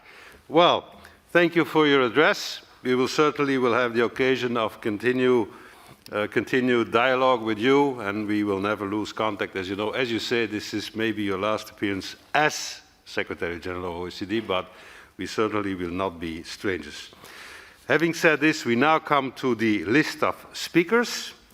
The first list of my speakers, we have classically, Mr. Secretary General, we got 5 political groups that go first. And the first on my list is Paul Gavin from United Left. Paul, you have the floor, being followed by Gerardo Giovannielli. Thank you, Mr. President. I just want to begin by congratulating the rapporteur on behalf of our group, the United European Left. I want to warmly welcome this draft resolution on fighting fiscal injustice and the taxation of the global digital economy. Our group congratulate the rapporteur for his content, offer our full support, and note the significance of the timing of this resolution. Thankfully, after 4 decades of a race to the bottom in taxation of corporations, we may finally be close to a turning point. It's worth reflecting on what has been witnessed over the past 40 years, a never-ending succession of tax cuts for some of the wealthiest corporations across the globe. Ruthless competition for FDI between countries, which combined with a plethora of ruses, scams, and legal dodges, has seen a shrinking of the overall tax burden for the corporate sector. This in turn has seen a shortfall in public finances available for essential public services across all states. The combined impact of all of this has been a dramatic and scandalous transfer of wealth from public coffers to private corporations, with disastrous consequences for public investment and the public good. The figures set out in this report are stark. In 1980, corporate tax rates around the world averaged 40.38%. When in 2019, the average was just 24.18%. And by the way, the headline this weekend in the Irish Times related to a 75 billion tax-free profits shifted through my country using the double Irish, 75 billion in 1 year. For me, the most important point in the document is contained in point 1. The ability of governments to raise funds through taxation necessary for the funding of public services is a fundamental anchor of democracy. We've seen in recent decades a loss of confidence in democratic institutions to deliver for people and communities right across Europe. And I believe this is very much tied to constraints imposed on public finances by years of ill-advised neoliberal orthodoxy and a much reduced base of taxation from which to deliver vital services. The resolution also quite correctly calls out the aggressive tax planning, tax avoidance, and artificial profit-shifting practices adopted by numerous multinational corporations. There's a clear call in this resolution for all countries to ensure fair taxation of global corporate profits, and specifically to further support and promote the inclusive framework on base erosion and profit shifting. And now, with the new Biden administration in power, there appears a real prospect of agreement on both of these pillars. This will be welcome news, but there's still much more to be done. If a global minimum tax is agreed, it should allow the focus of economic policy to shift from a narrow framework of tax competition to broader factors like quality of workforce, investment in education, transport, and housing. According to some estimates, close to 40% of multinational profits are shifted to tax havens, with European countries being the most affected. An overall figure of 427 billion is given as an estimate of the total taxes lost to countries each year through tax abuse and evasion. Surely, Mr. President, this is the greatest fiscal injustice of all. Thank you. Thank you very much for the statement. And as you can see, the face has changed here in podium in terms of the who is guiding leading the discussion. Thanks for Rick and our president for elegantly guiding the discussion at the beginning. I also want to thank very much Mr. Gurria, the Secretary General of OECD, Economic Cooperation, OECD, for his presentation. It was very, very interesting to follow. Today it has been also a day where some of us have apologized their behavior in the hall. I am one of those, and I apologize a little bit because I have noted that somebody has criticized, which is true also, that I cannot very well use this mask. I do have a personal reasons, health reasons for that one. In my parliament, I'm an exception. I can use this plastic cover because I need actually to breathe in meanwhile. So I try anyhow to do it in proper way here as chairing the meeting in my best way, and I hope your understanding on this matter if that's the case. Now let's move to the speakers list back, and the next speaker is from San Marino, Gerardo Gavagnoli. He's representing Socialist Group. And 3 minutes is the rule now. Grazie Presidente, grazie Segretario Generale Gurria.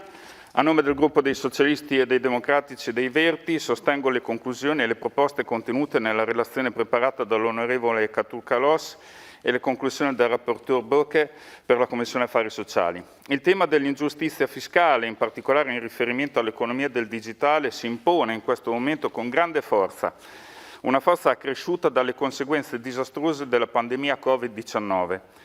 Già prima di esso una revisione dei sistemi di tassazione nazionali era necessaria per adeguarsi al mutato contesto di funzionamento di un'economia globale che sempre più, in particolare in riferimento ai grandi colossi del digitale, sfugge alle imposizioni fiscali nel luogo in cui il fatturato viene creato e sfugge anche perché diversi Stati consentono molteplici possibilità di elusione fiscale e di aggressiva pianificazione fiscale.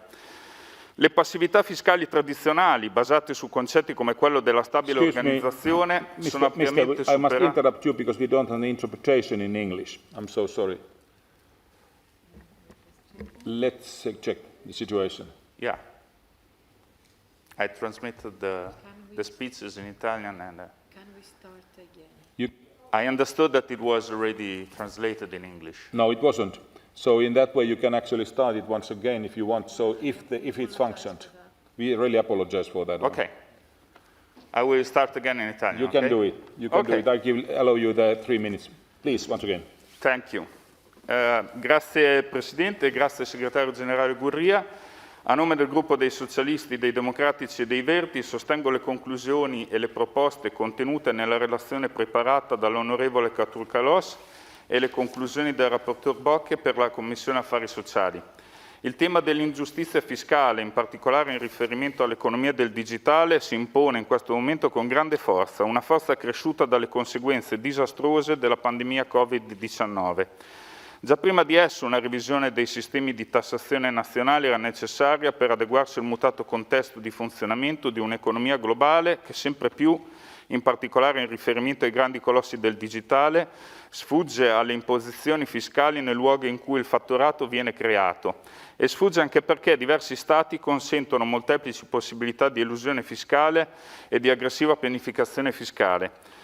Le passività fiscali tradizionali, basate su concetti come quello della stabile organizzazione, sono ampiamente superate nell'economia digitale, dove la maggior parte del valore viene creata attraverso piattaforme virtuali e apolidi.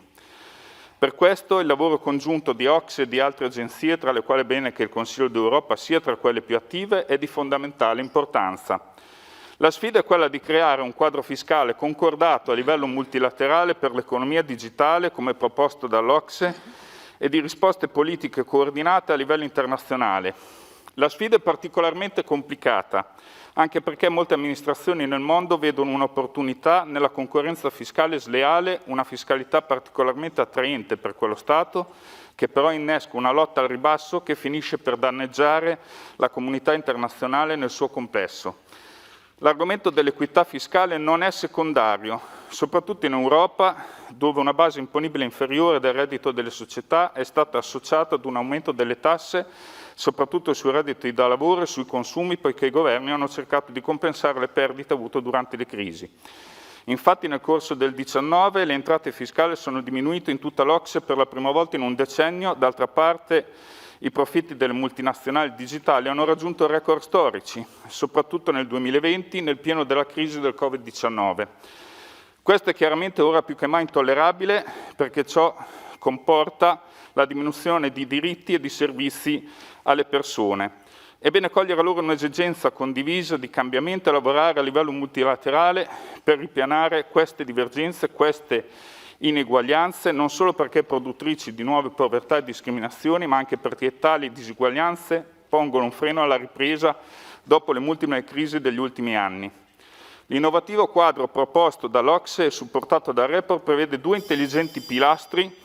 Il primo è un approccio unificato assieme ad un nuovo diritto di tassazione ed il secondo prevede un'aliquota fiscale minima. Tale schema è sicuramente ambizioso, ma senza dubbio deve essere l'atteggiamento di chi pensa con lungimiranza alla risoluzione di un problema come quello dell'elusione fiscale digitale che qualche decennio fa non era nemmeno pensabile.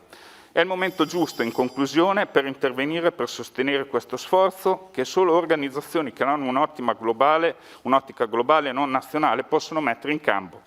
Sommiamo quindi le forze di OCSE e Consiglio d'Europa per rendere le nostre società più eque e prospere. Grazie. Thank you very much, Mr. Kiobaganoli. Now the next speaker is Marija Hodja from EPP Group. Please, the floor is yours. Thank you, Mr. President. Many thanks to Secretary General Gurria for his speech. Dear colleagues, I will start by thanking also the rapporteur in the name of the EPP Group for his thorough work and keen interest in the work of the OECD on taxation of digital economy.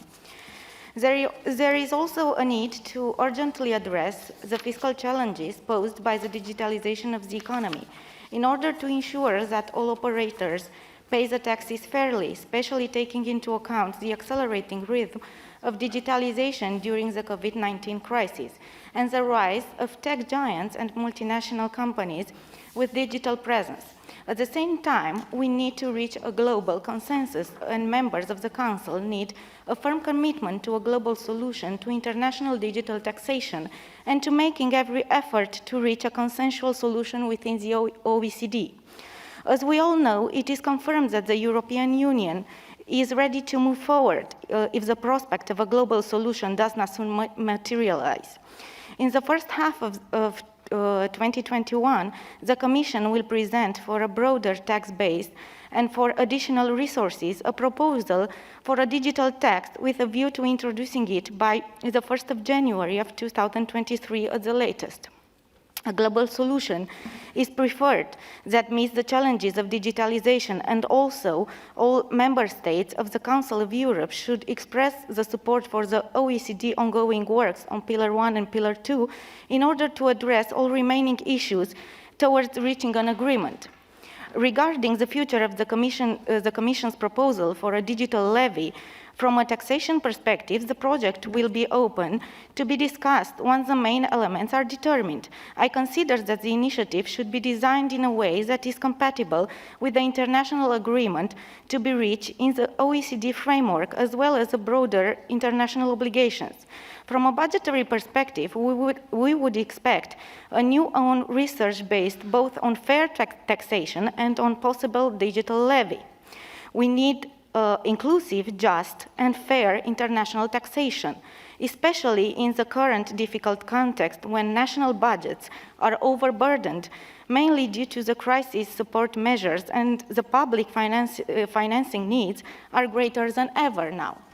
Thank you. Thank you very much. Le prochain, Monsieur Jacques Marais Adler.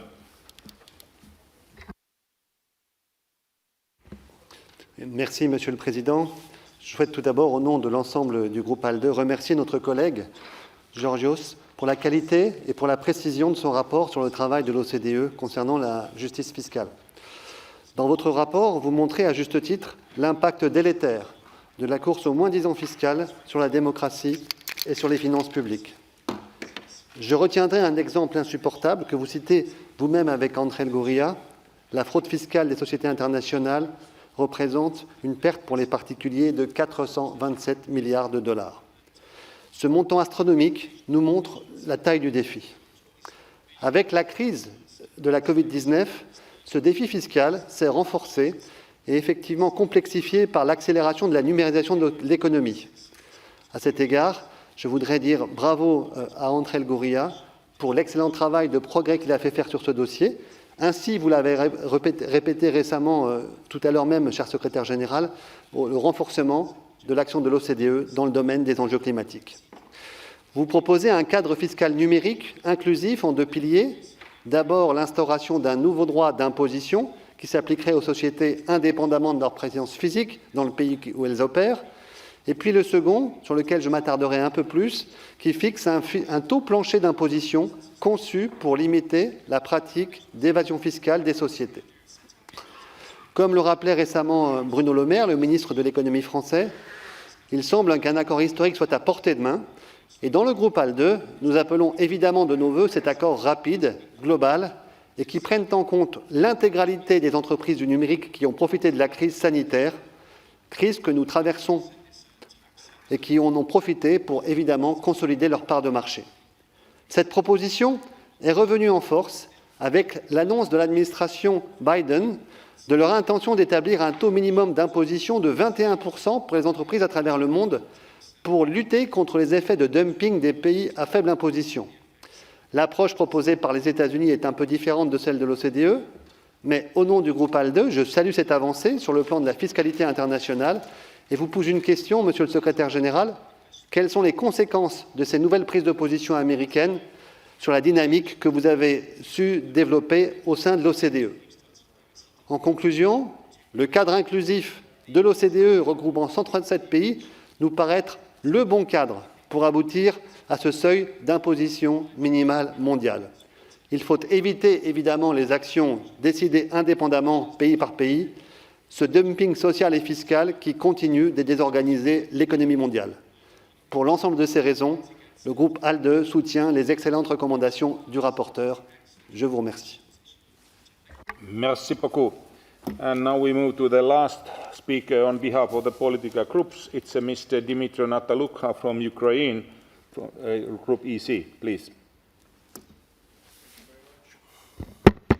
Thank you very much, Mr. President and dear colleagues. Today, around 4 billion people are internet users, with 80% of European population using internet daily. Time spent online amounts now to 6 hours a day in the digital environment for an average citizen of Europe. Hence, it's no surprise that the top 7 of global market capitalization leaders are technology companies, the founding fathers of digital economy. Thus, the statement made in the report that the digital economy is booming is absolutely correct, as much as is the notion that most value nowadays is created through virtual and stateless platforms. The question is, however, how such value is created and how much of such value is further converted to taxes, being in rapporteur's apt words a fundamental anchor for democracy. Since 2020, digital transformation is accelerating as to so many people working from home. New technologies made possible such distant work. In a lot of ways, they really make our lives better. In other ways, they are making our lives different, transforming the very fabric that lies at the core of modern economy, capitalism. With so little left that could be commodified, the last virgin territory was private human experience, and digital economy made this last capture, giving birth to the so-called surveillance capitalism. According to Professor Zubov, it is a unilateral claiming of private human experience as free raw material for translation into behavioral data, which is then computed and packaged as prediction products and sold to behavioral futures markets, specifically those virtual and stateless platforms, with a commercial interest in knowing what we will do now, soon, and later. This complements the answer to the question on how tech giants are creating value through such platforms, regardless of their retail sales. Now, this economic logic, however, has now spread beyond tech to new surveillance-based ecosystems in virtually every economic sector, from insurance, health, education, finance, to every product described as smart.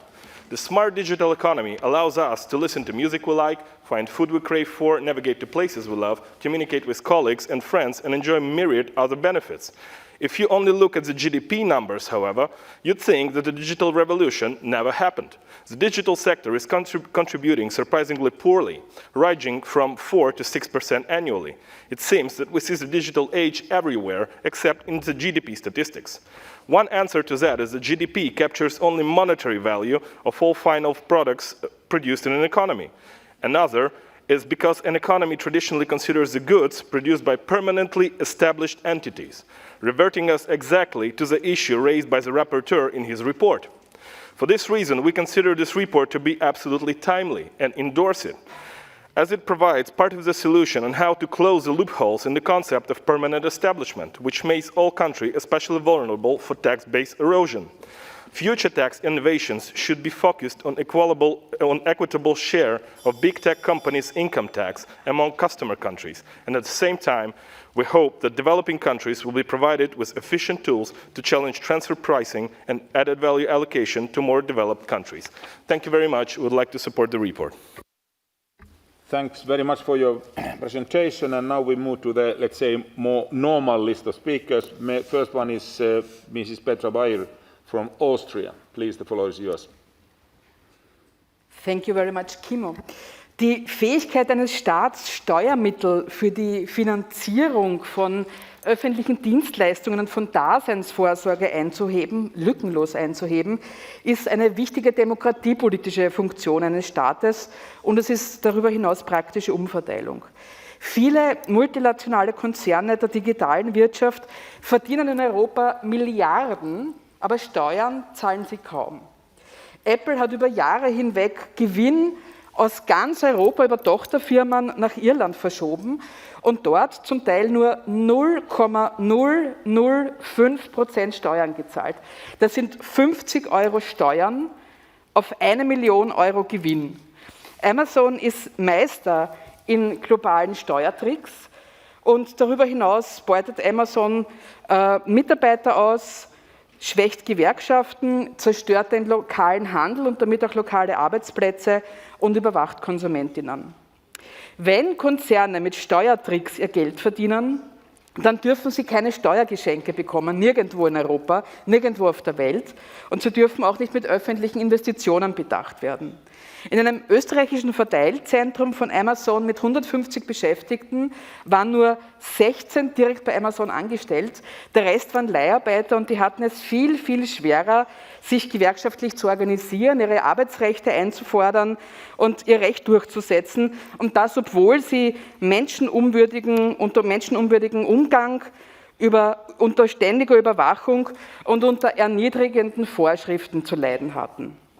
Konzerne haben der Pflicht nachzukommen, Steuern zu zahlen, damit Länder, damit Staaten ihrer Pflicht nachkommen können, einerseits Dienstleistungen, öffentliche Daseinsvorsorge für Menschen zu zahlen, aber auch multilaterale Organisationen zu finanzieren, wie zum Beispiel UN-Organisationen, wo mehr und mehr das Geld fehlt, mit dem Effekt, dass diese UN-Organisationen, wie zum Beispiel die WHO, mehr und mehr auf das Geld von privaten Gebern angewiesen ist, die wiederum mit ihren privaten Geldern, die sie hinterzogen haben, wo sie Steuern eben dafür nicht abgeführt haben, dann auch sehr klar die Politik dieser Organisationen bestimmen. Dabei sollten es die Staaten sein, die die Politik der multilateralen Organisationen nach den Bedürfnissen ihrer Bevölkerung, nach den Bedürfnissen der Menschen, für die sie da sein sollten, konkret ausmachen und nicht multilaterale Konzerne das diktieren.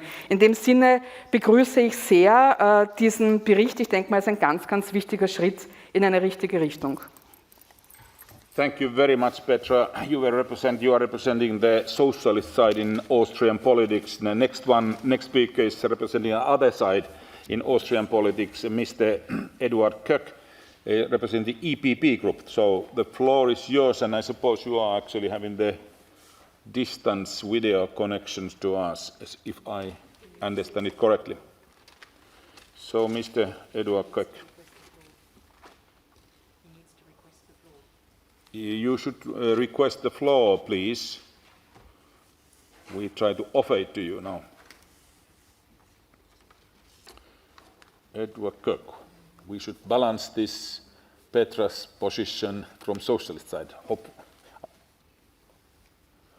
Hopefully we are successful. Okay. Okay, please.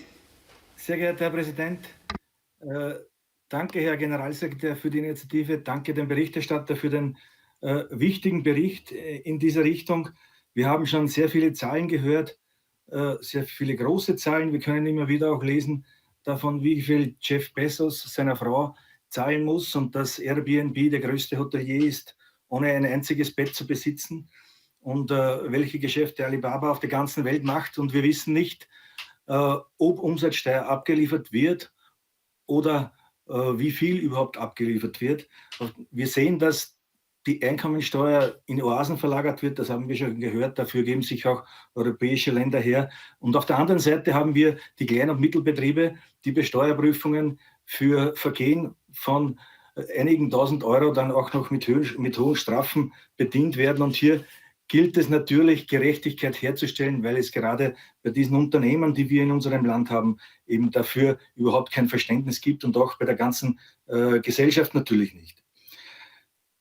Europa muss aber hier auch aufpassen, nicht ein wirtschaftlicher Kolonialstaat von Amerika und China zu werden. Ich glaube, hier braucht es wirklich Einheit, hier entgegenzutreten. Und den ersten Ansatz gab es ja schon vor einigen Jahren auf Basis der Europäischen Union, der sich dann aber verlaufen hat. Und so hat Österreich im Jahr 2020 alleine eine Digitalsteuer eingeführt, als eines der ersten Länder überhaupt, wie ich weiß, und als einiges der einzigen, die jetzt eine Digitalsteuer hat, die vielleicht nicht unbedingt das Optimale ist, aber wenn es hier zu einer besseren internationalen Lösung kommt, dann denke ich, wird sich Österreich hier sehr, sehr gerne anschließen. Aber es ist wichtig, hier gemeinschaftlich, einheitlich aufzutreten, weil diese Konzerne bereits eine Machtstellung erwirkt haben, die sie dazu befähigt, ganze Länder in Geiselhaft zu nehmen und dann ihre Interessen mit dieser Macht auch dieser Länder letzten Endes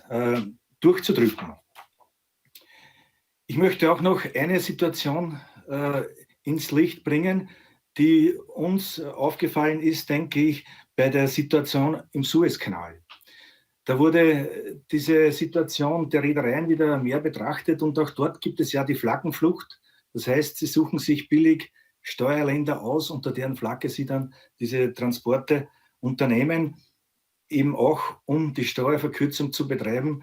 Dann gibt es oftmals dort gar keine Regelungen für die Arbeitskräfte, dann werden die Mitarbeiter auch noch ausgebeutet. Und ich denke, diese Schifffahrt sollte man entweder mit betrachten oder in einem eigenen Bericht in Zukunft vielleicht noch einmal diskutieren, denn auch dort gibt es sehr viel Steuerverkürzung und auch das sollte eingestellt werden. Danke für die Initiativen. Es ist sehr, sehr wichtig. Es ist eines der wichtigsten Initiativen in der Zukunft, weil mehr und mehr Geschäft im digitalen Bereich in Zukunft entstehen wird.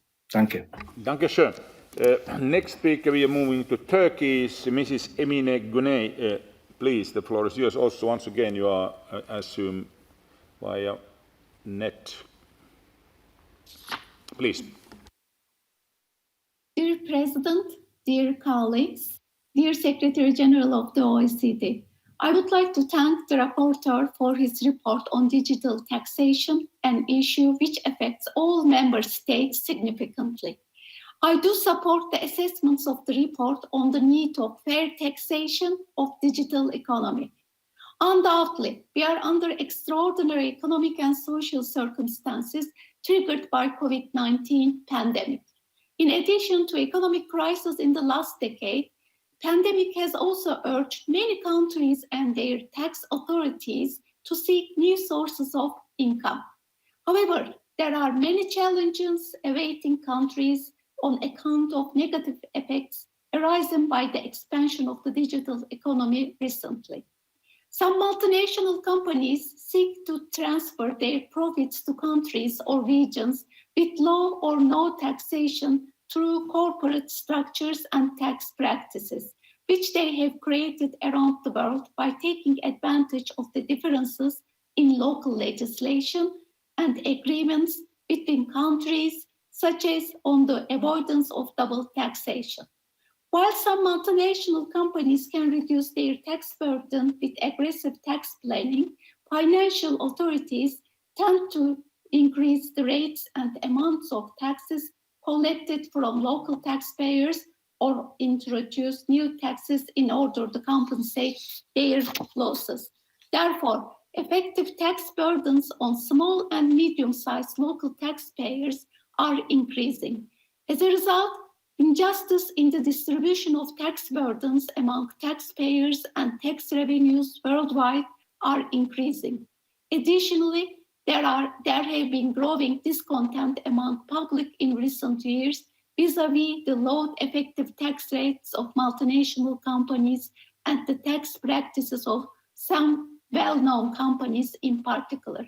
These practices are adversely affecting the financial administrations and ultimately welfare of the people. Dear colleagues, COVID-19 crisis illustrates our collective vulnerability and highlights the importance of multilateralism. It is important to solve the problems caused by the digital economy through multilateral dialogue and consensus rather than bilateral actions. Cooperation in this area is indispensable to avoid tax disputes that could impede the recovery from COVID-19 by triggering trade wars among countries. In this respect, we appreciate the work of the OECD on BEPS and hope that a multilateral consensus on digital taxation could be reached soon. Thank you for your attention. Thank you very much. The next one is from Ireland, Mr. Dara Gallery.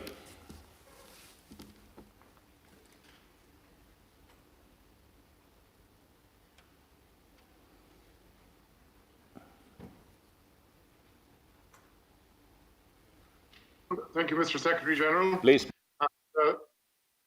Thank you, Mr. Secretary General, for your contribution as you prepare to move to your next phase. It's not retirement. I never use that phrase. Mr. Secretary General, you committed to building a fair and more transparent globalization. And that is an important aim. It is a shared aim. But it will be difficult.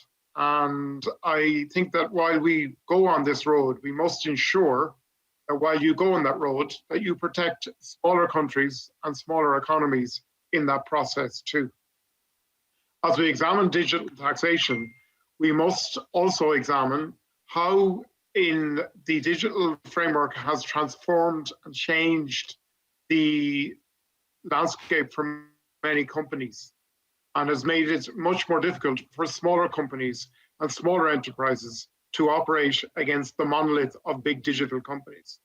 We must design a taxation system that supports our smaller enterprises, that supports smaller economies, and in doing so in the context of our digital tax, by supporting smaller enterprises and smaller economies, we also assist in our climate change challenge, and we assist in that particular effort too. Finally, Mr. Secretary General, Mr. Chairman, the digital economy has transformed many of the tools that we as an institution have to promote the key ideals of the Council for Europe, of the OECD, and of other multilateral organizations.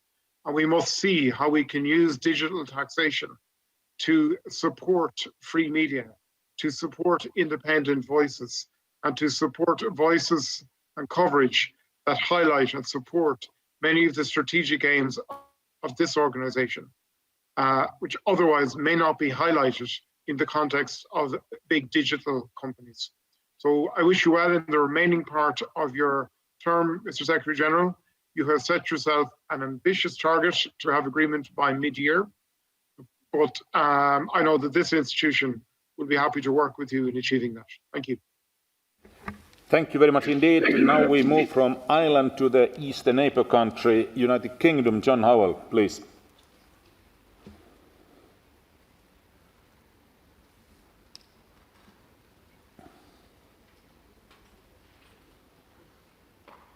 Mr. President.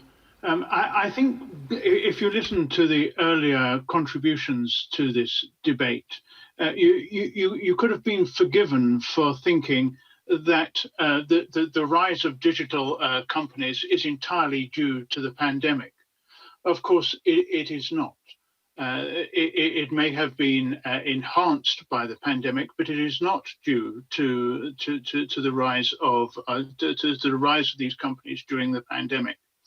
And they're clearly, the other thing that I think that it is important to stress at this point is that these companies produce products, produce services that people like, that are of benefit to people, and that we need to recall at all times the views of the users in being able to do this.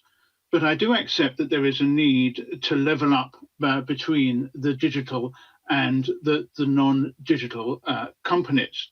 And if you look at the application of current tax rates to businesses, then there is something of a maladjustment that has taken place between where profits are based and where value is created. And I think that is something that does need to be addressed. And to be honest, I can think of no one better than the OECD to be able to do that and to share that sort of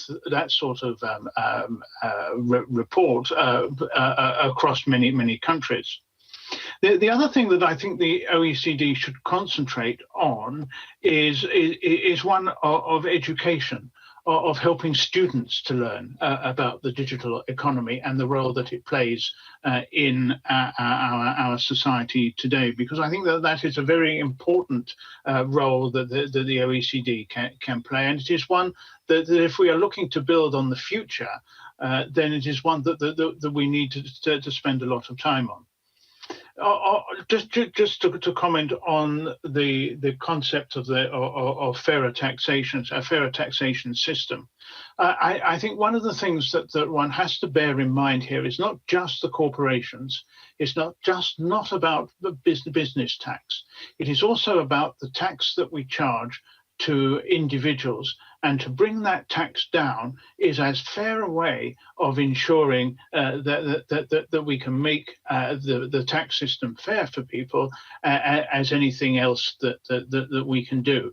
And I really do support that and have seen how that works.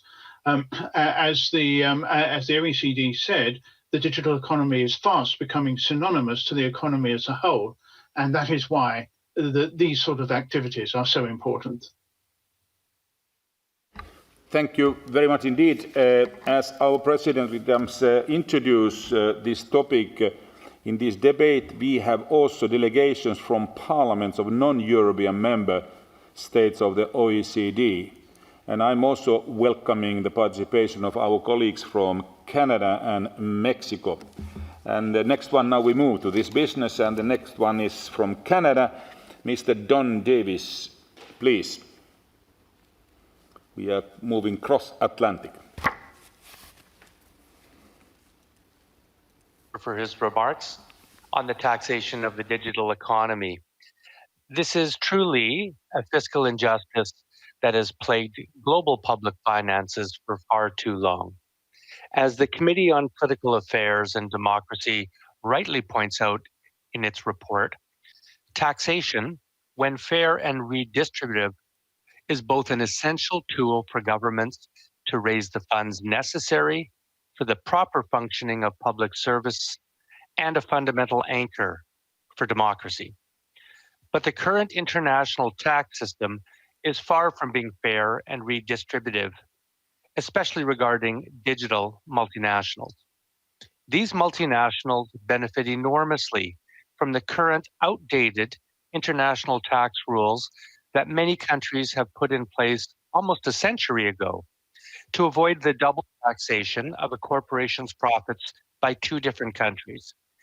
These rules allow a country to tax a foreign corporation only when it has a permanent establishment or a physical presence within its borders. Yet digital multinationals do not need a physical presence in a country to sell billions of dollars of goods and services to its residents through the internet.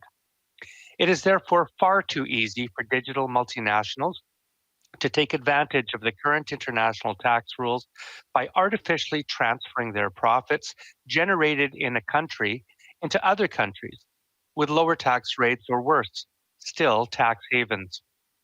Furthermore, This creates an unlevel playing field for local businesses that must pay taxes in the country in which they have a physical presence, while also competing with digital multinationals. This situation has also contributed to an unhealthy race to the bottom among countries for increasingly lower corporate tax rates. For example, the average statutory corporate tax rate of OECD countries has fallen by more than 8.5 percentage points from 32.2% in 2000 to 23.7% in 2018.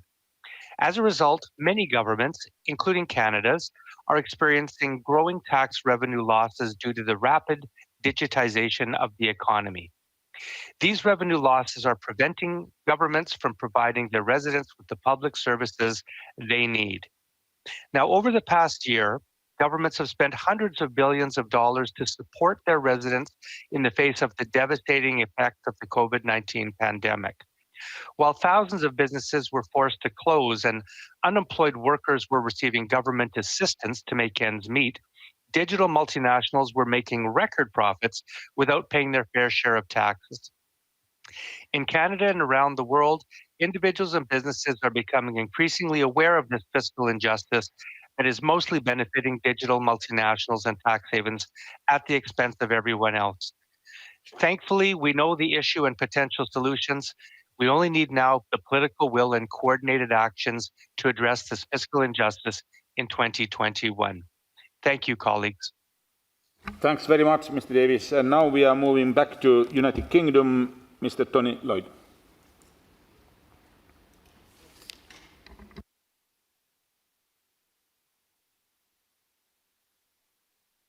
And can I begin by thanking very strongly Mr. Katrigalis for his excellent report, but also in a very non-formulaic, a very real way, my appreciation of the work over many years of Angel Gurria, the Secretary General of the OECD.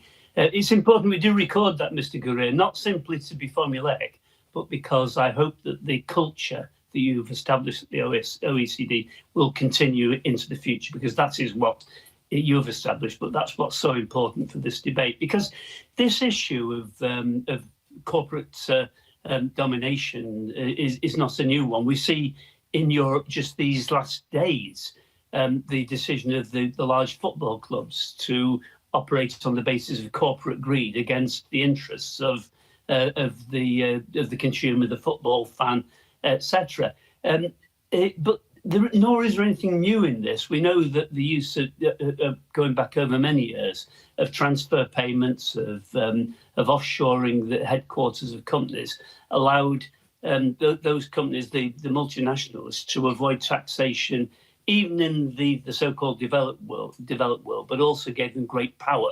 vis-a-vis the weaker countries, so that the international corporations were stronger than the smaller states. But actually the situation we have today is that unless we do make the kind of changes we're talking about today, the large digital international operators can bully and can effectively bully whole nations and indeed whole regions. So we have to act together if we're going to make any kind of difference on this.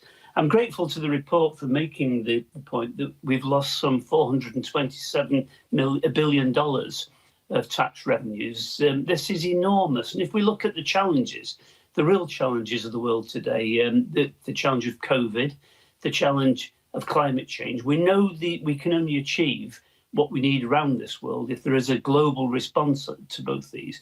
And that will require not simply fair national taxation, it requires a fair system of taxation on a global basis, so that we can operate the kind of transfer payments that can make sure that we don't exclude the developing world from the benefits of those changes, but actually benefits that we need as well. So we've got to make these moves. But I would conclude, and I'd be interested if the Secretary General could comment on this in his final remarks. There are real difficulties, because actually balancing national taxation with taxation of international operators is quite a difficult one. Sales tax can help. Transfer payments still help the multinationals, particularly the digital multinationals. Yes, let's move in the right direction.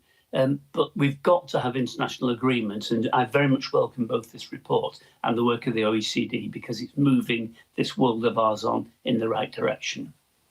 Thanks, Tony. Next one is Mr. Tia Altunialdis, Turkey.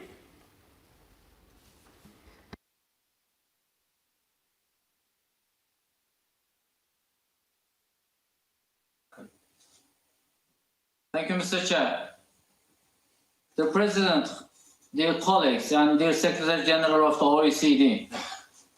First of all, I would like to thank the rapporteur for his considerable effort of preparing this report, which is valuable, a contribution to the debate over the taxation of digital economy and international efforts on the issue, particularly by the OECD. I would also like to thank Mr. Gurria for his 15 years of devoted services as the Secretary General of the OECD and well-prepared presentation. And I wish all the success to Mr. Coleman in his new endeavor as the new Secretary General. Dear colleagues, the digital economy has shown a significant development, especially in the last decade, and has reached a serious economic size. Studies show that the digital economy is worth $11.5 trillion globally, equivalent to almost 16% of global GDP, and that has grown 2.5 times faster than global GDP over the past 15 years, and almost doubling in size since the year 2000. As a result of this rapid development, the digitalization of trade has also resulted in a significant increase in the income of companies.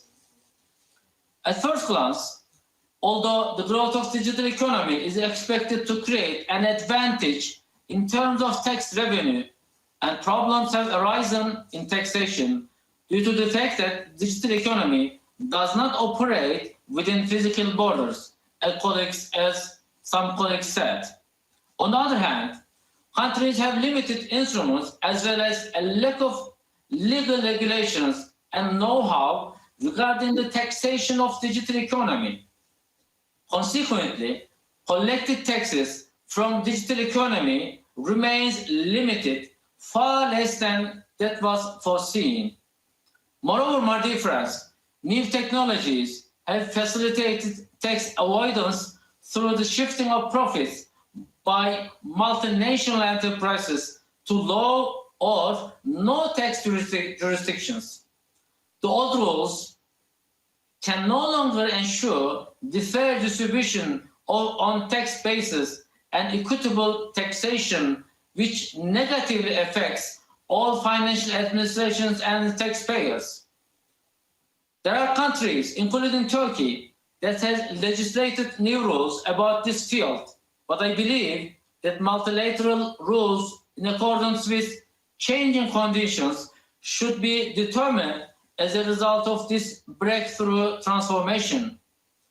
Thank you very much. Colleagues, let me sum up. It is important for countries to obtain fair taxation environment such that preventing multinational companies from paying less tax rather than others. In this context, work of the OECD in cooperation with Council of Europe to address the tax challenges of the Thank you very much indeed. I'm so sorry.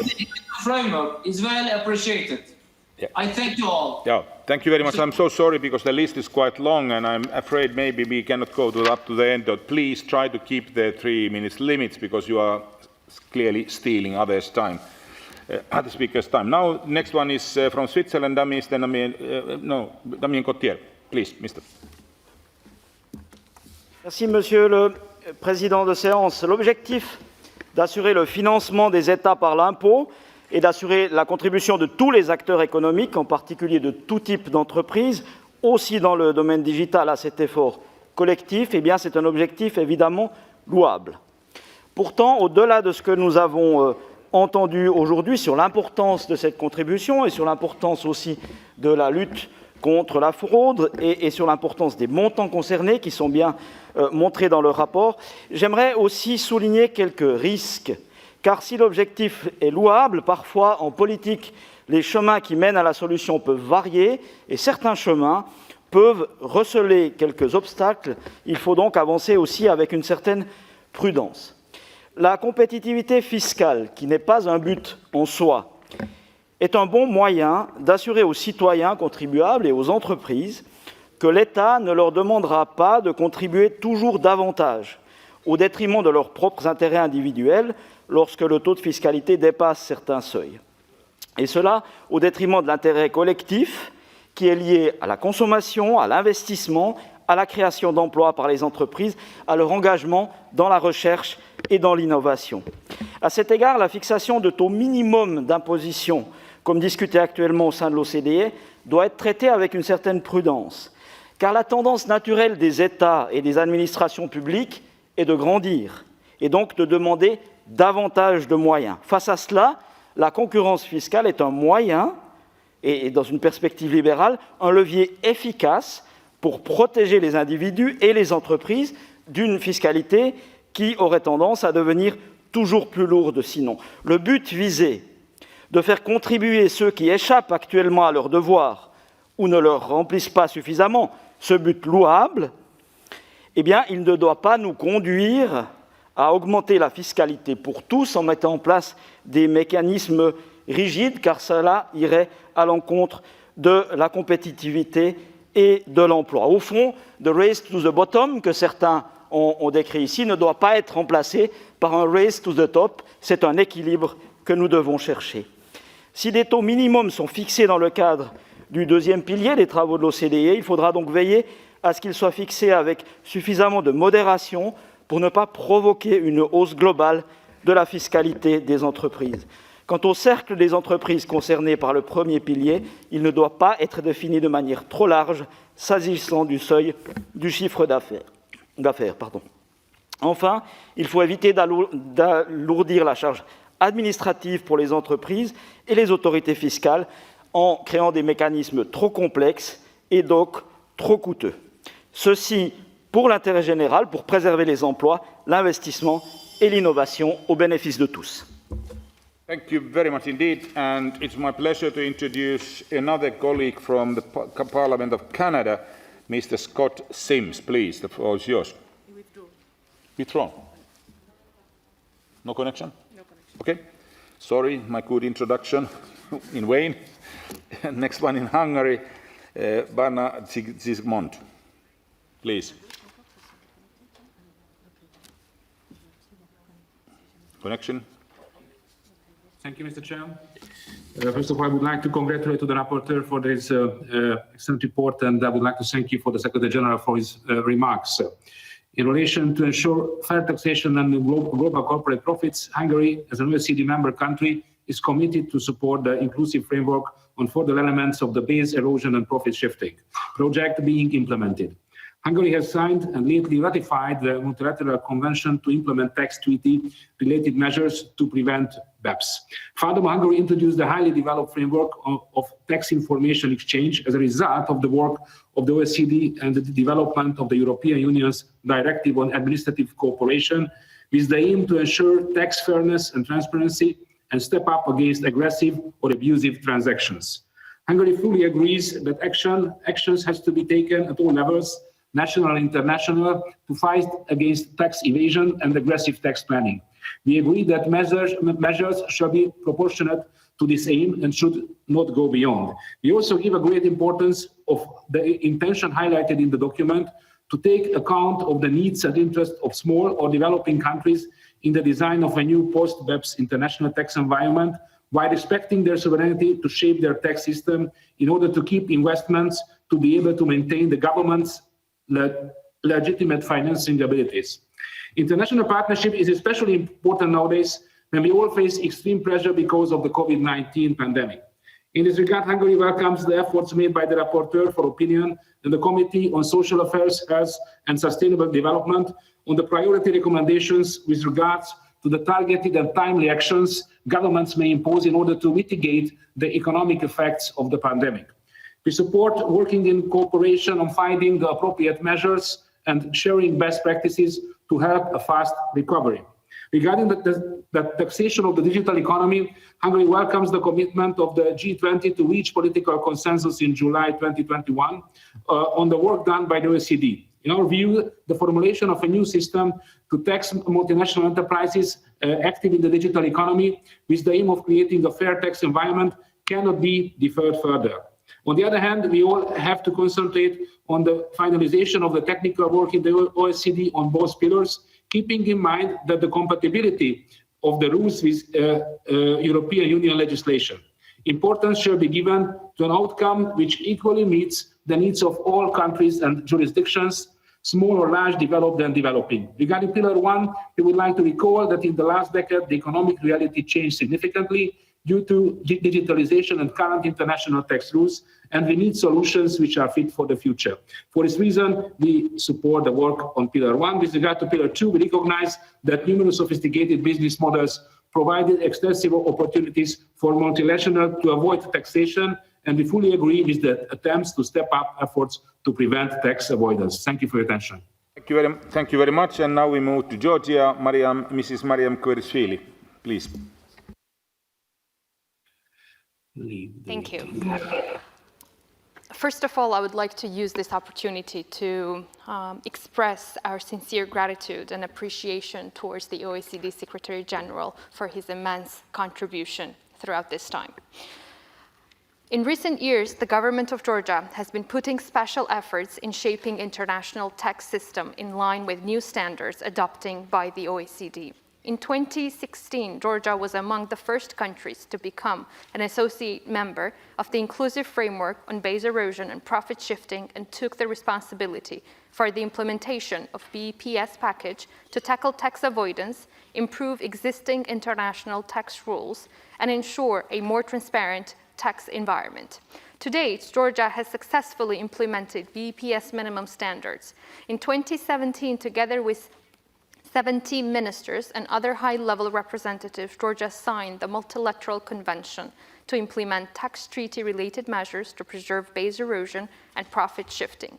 The convention entered into force for Georgia in 2019. It is of utmost importance to highlight that in 2020, Georgia was elected as a chair of the Conference of MLI for 3 years. In addition to the above mentioned, Georgia implemented the Transparency Framework for spontaneous exchange of information on certain tax ruling. The country has signed the Multilateral Component Authority Agreement on the exchange of country-by-country reports and put it in place legal framework for implementation of the CBC reporting standard. In line with creating stable business environment, immense state efforts and incentives, Georgia continues working on the implementation process of the BEPS standard to build fairer tax system, aiming to further advance its efficiency. Georgia strongly supports the OECD work in relation to reaching a consensus-based agreement on Pillar 1 and Pillar 2 within predetermined timelines. From 2016 to 2020, current Minister of Finance of Georgia was an elected member of the steering group of OECD Group G20 Inclusive Framework on BEPS. And under his direct supervision, Georgia was intensely involved in the work tackling the tax challenges related to the digitalization. Georgia remains committed to further advance taxation of digital economy, and we strongly believe that as a developing country, in light of the ongoing economic crisis caused by the pandemic, the country will benefit from the results of this work, facilitating sustainable long-term economic growth. Thank you. Thank you very much. And then we move to Cyprus, George Louisaides.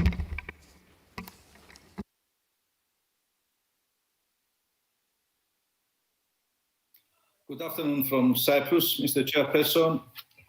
I would first like to congratulate the rapporteur, Mr. Georgios Katroungalos, for his really excellent work. The established, close and productive relationship between the PACE and the OECD is a proven valuable framework for cooperation and feedback on pressing challenges, such as the ones reviewed in this report. The fiscal power of the government predicates its democratic legitimacy. Appropriate transferring of tax revenue into spending is vital for the provision of social welfare programs in the key sectors of employment, health, housing, education, and culture, which make the backbones of a prosperous, fair, and inclusive society. Since the outbreak of the COVID-19 pandemic, dear colleagues, a year ago, social assistance programs, subsidies, and other benefits have proved crucial as governments around the world have been struggling to revive their halted economies due to the COVID-19 crisis. The pertinent policy framework aimed at making taxation simpler and fairer is continually relevant in fighting all forms of social injustice and inequality, and falls primarily under the competence of national governments. Moreover, promoting tax justice and fairness and combating tax fraud, evasion, and avoidance in today's interconnected digital world is a common challenge that transcends national policy and requires synergies on the regional and international level. Today, especially at the impact of the ongoing pandemic, an ever-growing digital economy is vested in all sectors, especially those of finance, logistics, advertising, trade, and retail. In addition, digital value creation does not predispose physical presence and therefore requires an international coordinated effort in addressing the various challenges surrounding the taxation of digital economy, especially when taking into account the massive wealth generated by the big tech companies. The leading role of the OECD in the efforts to harness the boosted power of digital economy has been instrumental, not only in regards to the general dialogue on tax policy reform, but also in the efforts to address specific issues such as that of base erosion and profit shifting. National strategies promoting sustainable development and growth and enhancing progressive and just social policies should be revered, not sacrificed on the altar of economic globalization. Thank you. Thank you very much. Mr. Angel Gurria, you are following the discussion from your office in Paris, aren't you? Now my question to you is that I see that you might be hurried. Do you want to react now for the discussions, or we still continue about the debate a bit further? I'd rather react to the discussion now, Mr. Chairman, and thank Paul and Gerardo and Gabriela and Jacques and also Dimitro and Petra and Edward and Eminent and also Dara, John Howell, and also Don Davis and Tony Lloyd and Zia. By the way, Zia also plays a very important role with artificial intelligence with us. Damien Cotier, and then Bana Sigmund, Mariam from Georgia, and now George from Cyprus. Let me say thank you to all of them, and to say today, because of the work of the OECD, there is nowhere to hide. I said that 107 billion have already been received, but I said also that there are 10 trillion that have been uncovered, that have been discovered in those accounts, those 84 million financial accounts. So again, nowhere to hide in terms of tax transparency. But the other question is, of course, the BEPS, the base erosion and profit shifting, all the questions in which countries try or companies try, as was mentioned by many of you, the companies try to avoid paying taxes or they go to these tax havens. Well, we are finishing with the tax havens. We are changing about 350 harmful tax regimes, and we have nullified the part that it was harmful, and we have also changed the part that was harmful so that it is no longer harmful to the next country, so that it does not do any harm to the next, to the neighbor. So we're working on all these, the tax rulings. There was mentioned the tax rulings, all these mystery surrounding the tax rulings. Now 36,000 tax rulings have been made public. And now let me go into the most newsworthy, the one that is more, let's say, politically sexy, but it's also quite important from the point of view just of political justice and also of politics. Why? Because how does a man in the street react to the fact that he has to pay 25, 28, or 30 or 35% taxes when the richest man in his country is not paying taxes because he's off to a tax haven? How does the small and medium enterprise react to the fact that they're not paying taxes because there is because they have to pay taxes because their borders keep them prisoners, but at the same time, the biggest companies in the world go to different places where they use the very relaxed rules and pay no taxes or pay very little taxes. That is finishing. I believe that by July, we will be able to have a deal. And with somebody asked, how does the position of the United States change the game? It is a very big game changer because by having turned around and said, yes, let's do it multilaterally. And now the Europeans, what they're saying is, yes, let's do it multilaterally. Let's avoid the need to go national, which they were going because the US were blocking the actual agreement on the multilateral side.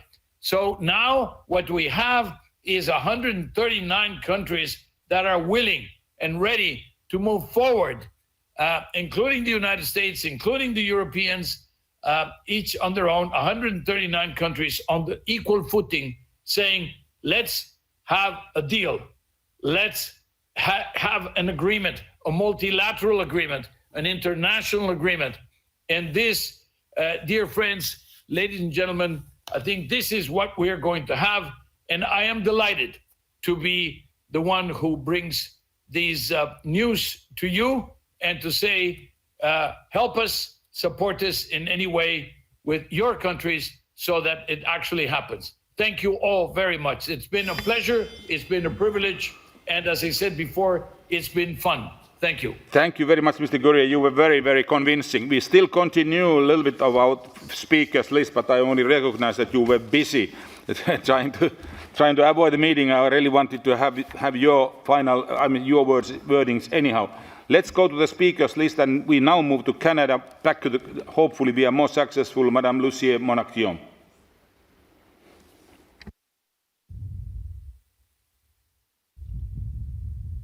Chers collègues parlementaires, je tiens à vous remercier de me permettre de participer à cet important débat sur l'imposition de l'économie numérique et je vous félicite ainsi que le secrétaire général, M. Gurria, pour cet excellent travail. Au cours de la dernière année, tous les pays ont dû composer avec des défis sanitaires et économiques sans précédent afin de soutenir leur population face aux effets dévastateurs de la pandémie de la COVID-19. Alors que les finances publiques mondiales se sont dégradées, les multinationales du numérique ont réalisé des profits records en 2020 grâce à la hausse du commerce et du divertissement en ligne liés aux mesures de distanciation sociale. La principale injustice fiscale que la pandémie a mise en lumière est le fait que ces multinationales du numérique ont réalisé des profits records sans payer leur juste part d'impôts et ce, en toute légalité dans la plupart des cas. Comment sommes-nous arrivés là? Les règles fiscales internationales sont tout simplement désuètes et elles perpétuent inutilement cette injustice fiscale. Dans les années 1920, le développement du commerce international faisait craindre au gouvernement que les bénéfices des entreprises soient imposés 2 fois par 2 pays différents. Pour éviter cette double imposition des bénéfices des entreprises, plusieurs pays se sont entendus sur des règles internationales prévoyant que seules les entreprises étrangères ayant une présence physique stable dans un pays seraient imposées par celle-ci. Toutefois, étant donné l'évolution du commerce international et l'apparition de l'Internet, les multinationales du numérique n'ont plus besoin d'avoir une présence physique dans un pays pour réaliser des milliards de dollars de profit. Elles peuvent simplement éviter de payer des impôts dans les pays où sont situées leurs activités commerciales en transférant leurs profits dans des pays ayant des taux d'imposition plus faibles, voire presque nuls. Depuis 2013, l'OCDE a réalisé du travail colossal dans le cadre de son projet Érosion de la base d'imposition, le transfert de bénéfices, notamment en élaborant des propositions pour la conclusion d'une entente internationale sur l'imposition des bénéfices des entreprises d'ici juin 2021. Vu la lenteur des négociations au cours des dernières années, plusieurs pays européens, plus récemment le Canada, ont annoncé leur intention de mettre en place des mesures unilatérales si aucune entente n'est conclue prochainement. Toutefois, ces négociations connaissent un second souffle puisque le secrétaire du Trésor américain, Janet Yellen, a annoncé le 5 avril 2021 que les États-Unis travailleraient avec les pays du G20 pour s'entendre sur un taux d'imposition des entreprises minimal à l'international. Une solution commune au problème de la quasi-non-imposition des bénéfices des multinationales du numérique est plus que jamais à portée de la main. Nous devons travailler tous ensemble afin de mettre fin à cette injustice fiscale en 2021. Je vous remercie de votre attention. Thank you very much. And I'm seeing next one in the list is Laura Castel from Spain, but she doesn't seem to be in the hall. So the next one is from Mexico. Mrs. Dora Mercado Castro. Welcome, Mexico.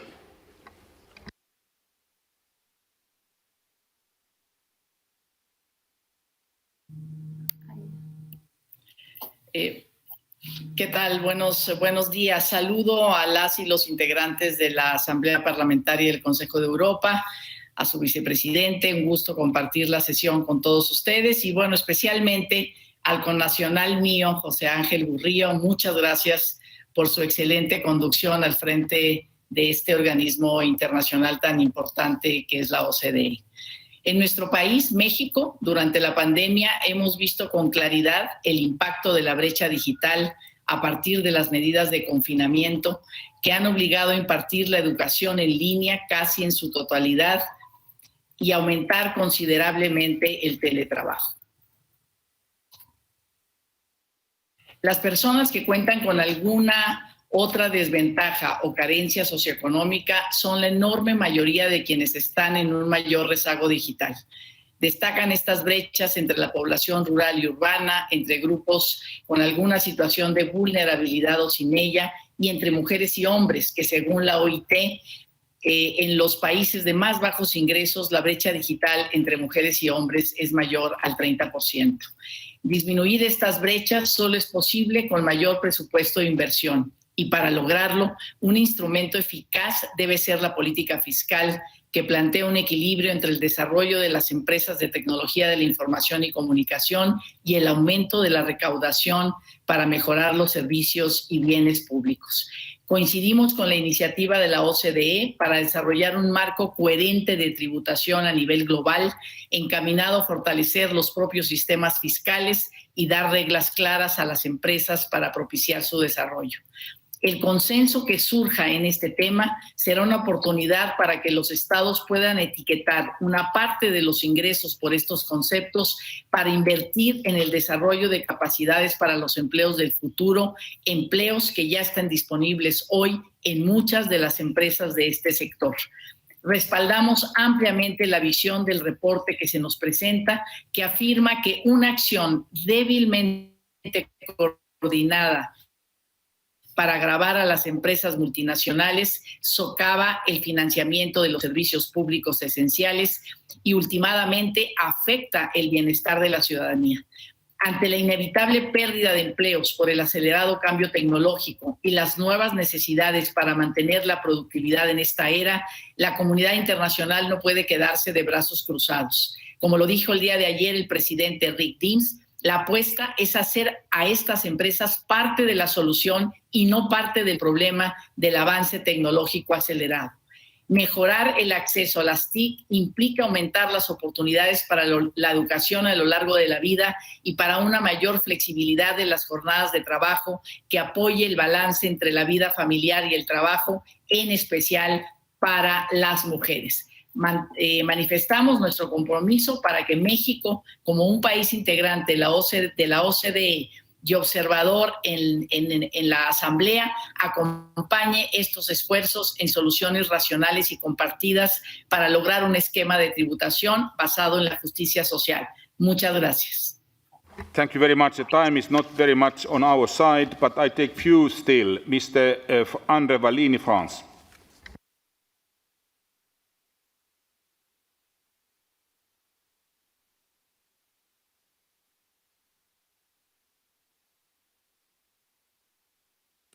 Monsieur le Président, mes chers collègues, la fiscalité permet aux États de financer des politiques et des services publics essentiels pour l'exercice des droits fondamentaux. Si les États venaient à manquer de ces ressources, on imagine les difficultés qu'ils pourraient avoir à assurer leur mission régalienne et les conséquences que cela entraînerait sur la démocratie et l'État de droit. La crise de 2008 et la pandémie actuelle ont contribué à dégrader les finances publiques. Les États doivent donc plus que jamais s'assurer qu'aucune entreprise ne cherche à se soustraire à un impôt qui doit évidemment être juste et équitable. Aujourd'hui, l'essor du libre-échange et de la libre circulation des capitaux s'accompagne d'un développement inédit du numérique dans l'économie. Cette situation a permis aux plus grandes entreprises de délocaliser non seulement leur lieu de production, mais aussi leur lieu de vente, qui peuvent parfois être éloignés du consommateur final. De même, la notion d'établissement stable sur laquelle se fonde le modèle classique de répartition de la base fiscale internationale est remise en cause. Ceci est vrai, notamment pour les géants du numérique, dont l'imposition ne correspond pas du tout aux bénéfices qu'ils réalisent. L'OCDE s'en est saisie, on vient d'en parler beaucoup, et distingue à raison deux piliers. Un premier pilier relatif à la fiscalité de l'économie numérique et à la répartition des recettes imposables entre les pays, et un deuxième pilier relatif à la lutte contre l'optimisation fiscale, avec une réflexion sur l'établissement d'un impôt minimum mondial. Il est important que notre Assemblée apporte son soutien à ces travaux. En effet, une concurrence fiscale entre les États ne sera à terme bénéfique pour personne, comme le souligne le rapport de notre collègue Katrougalos.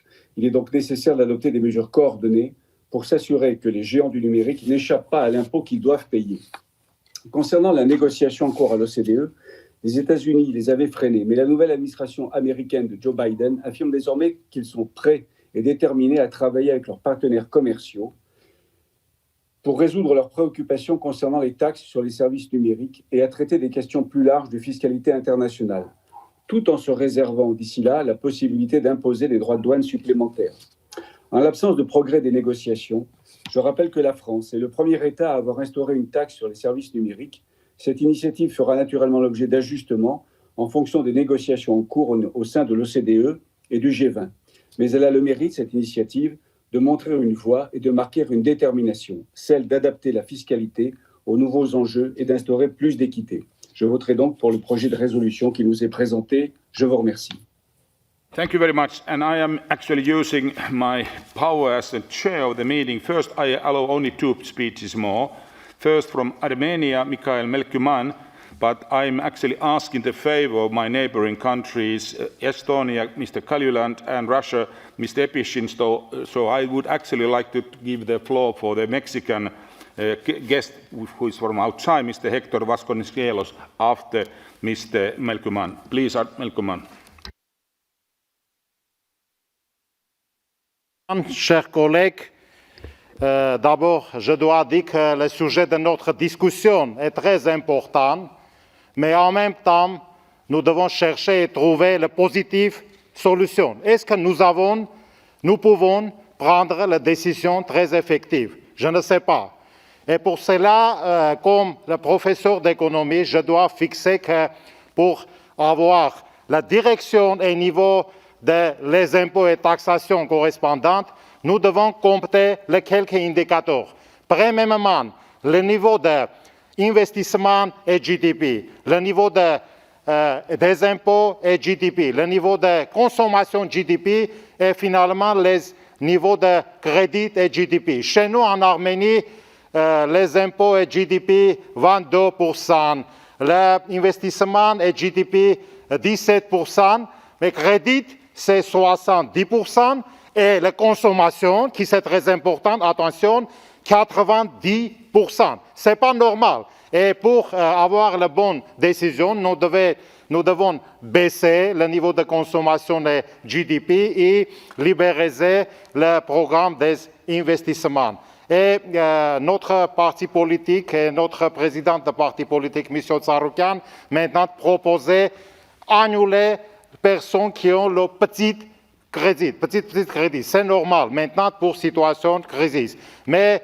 je ne veux pas dire pour région très stable que nous avons les voisins Turquie et Azerbaïdjan. Parce que ces deux membres qui ont les membres du Conseil de l'Europe déclenché 2020 année de septembre, octobre, novembre, déclenché l'acte militaire d'agression envers la population d'Artsakh et par conséquent cela, nous avons beaucoup de victimes, nous avons beaucoup de personnes handicapées, blessées, disparues. Et comment vous estimez, évaluer cette situation?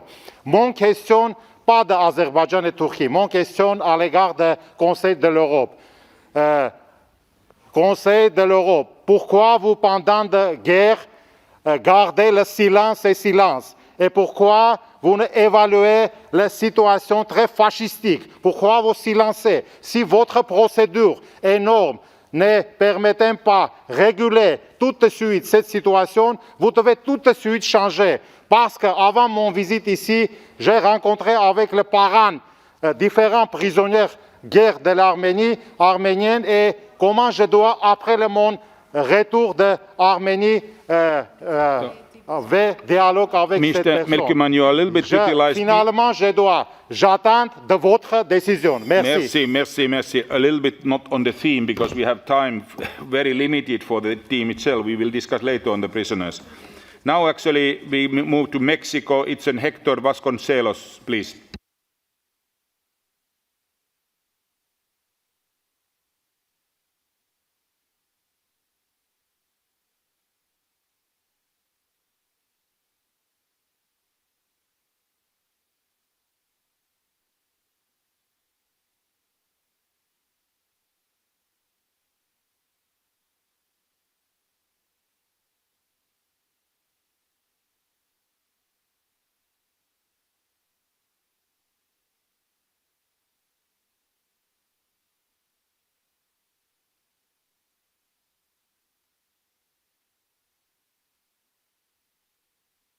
Do we have problems of getting the Mexican?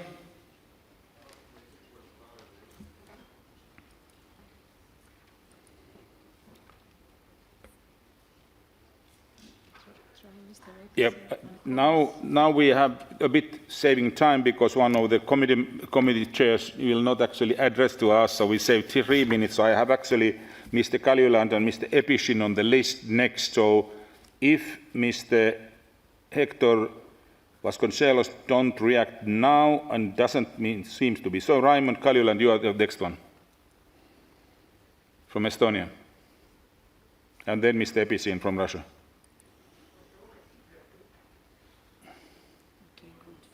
Thank you. I do hope you can hear me. Estonia is a very highly digital society. So for us, this debate is very, very important. And it is also globally an urgent issue. And it has been very interesting to follow it. A few quick remarks. It seems that, of course, technological change has been very rapid and it has brought along economic change and social change and new opportunities and also new challenges. And the pace has been very, very fast. And I am afraid that it will be much faster in the future and more unpredictable.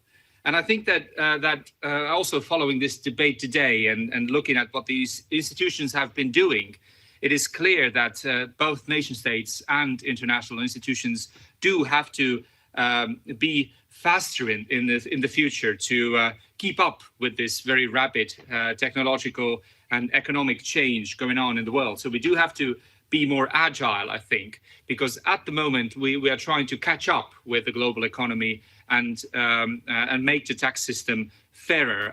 In the future, I do think it will be better if we will be maybe even more able to react to changes in the global economy faster.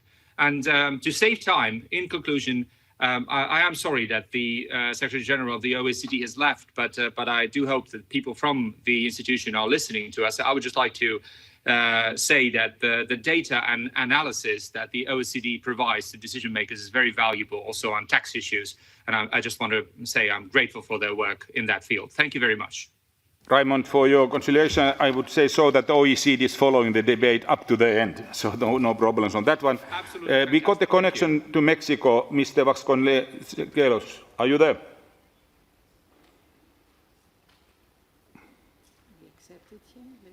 Okay, seems to be so. And Mr. Epichin after him, and then we must finalize the list. Sorry, time is not at all on our side. Let's be very swift then in decision, when we are making decisions. This has been a useful debate, and that's why I allowed it to go. But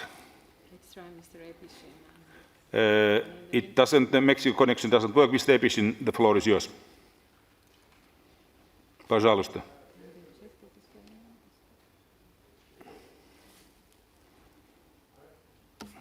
Уважаемые коллеги. Да, пожалуйста. Добрый день, уважаемые коллеги. Российская Федерация, как и международное сообщество, в целом пришли к пониманию того, что существенные недостатки в принципах налогообложения цифровых компаний в настоящее время приводят к тому, что эффективная ставка обложения прибыли таких компаний оказывается значительно меньше, чем для компаний других отраслей. Ввиду незначительного физического присутствия цифровых компаний в стране резидентства пользователей их услуг. Данные проблемы послужили триггером для разработки на международном уровне единого подхода к принципу налогообложения прибыли цифровых компаний, определяющего общие правила, где облагать прибыль таких компаний и какую часть их прибыли. Российская Федерация поддерживает и принимает участие в работе Организации экономического сотрудничества и развития и совместной рабочей группы ОСР и Большой двадцатки Inclusive Framework в направлении выработки общего решения проблем в сфере налогообложения, вытекающих из цифровизации экономики. Данная работа воплотилась в двух документах. Пилар 1, направление 1 и Пилар 2. Российская Федерация приветствует стремление ОСР и инклюзивного органа к достижению многостороннего решения к июлю 2021 года. Мы в целом поддерживаем единый подход по направлению 1, который определяет новые основания для налогообложения, новые правила распределения прибыли в условиях цифровизации. При этом Российская Федерация подтверждает изначальный подход о том, что доходы от реализации сырьевых товаров и товаров мировой биржевой торговли, даже если они реализуются конечным потребителем, должны быть исключены из периметра действия Pillar 1. Одновременно хотелось бы отметить особую позицию Российской Федерации по вопросу введения обязательного института предупреждения и разрешения споров наднационального арбитража, особенно в части налоговых споров, не возникающих из нового подхода Pillar 1. В силу последовательной политики Российской Федерации на международном уровне, которая заключается в невключении арбитражных положений в международные налоговые договоры, у нас вызывает озабоченность вопрос об обязательном применении решений согласительных панелей в национальном законодательстве Российской Федерации. В то же время, еще раз, Россия поддерживает документ, посвященный остальным вопросам плана BEPS, Pillar 2, и определяющий принцип, согласно которому крупные компании, оперирующие на международном уровне, должны платить налог не ниже минимальной эффективной ставки, вне зависимости от юрисдикции расположения штаб-квартиры или от юрисдикции ведения деятельности. Большое спасибо за внимание. Thank you very much. I'm so sorry to stop actually the debate now. We didn't get the connections to Mexico, and there are 3 others on the list. You can actually submit your presentations to the table office, and now we move to the committee chairs. First of all, Mr. Katrov-Galglaus, please, the floor is yours. Rapporteur.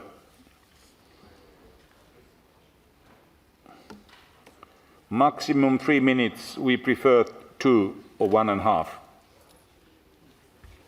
So, Mr. Katrov-Galglaus, the rapporteur, please. And I would like to thank all the colleagues for their remarks. Better lives for all people is the motto that Angel Gurria has tried to infuse to the new OECD.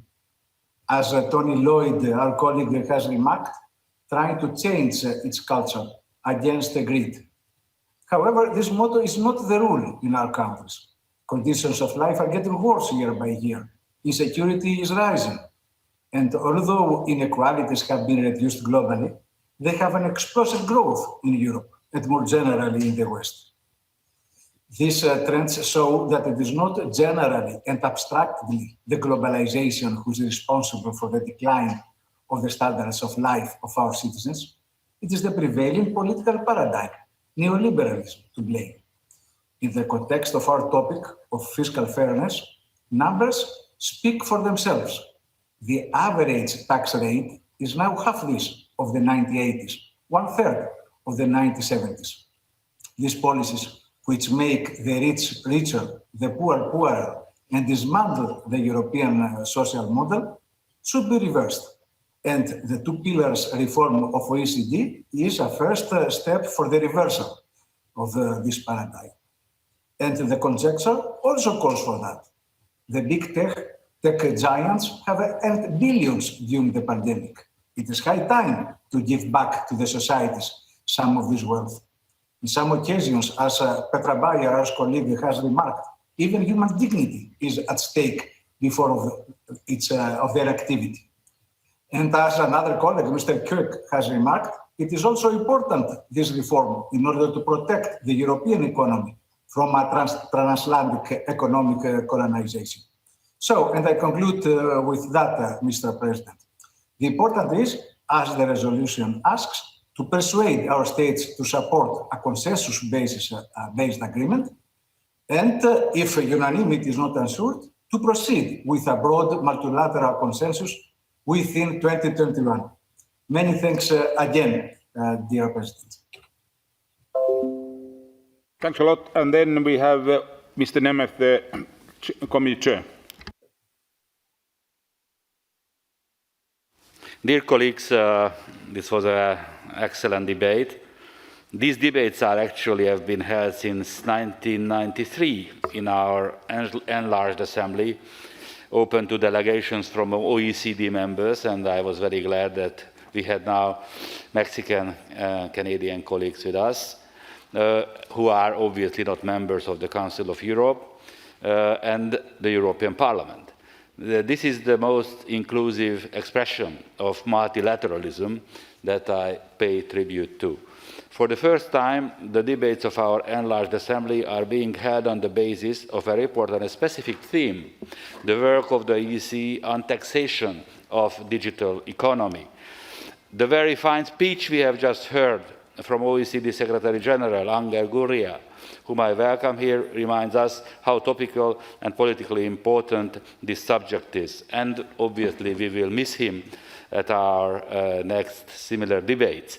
I would like to congratulate our rapporteur, Mr. Katrougalos, on his excellent report, and Ms. Sayek-Böke for the opinion she has prepared in the Committee on Social Affairs.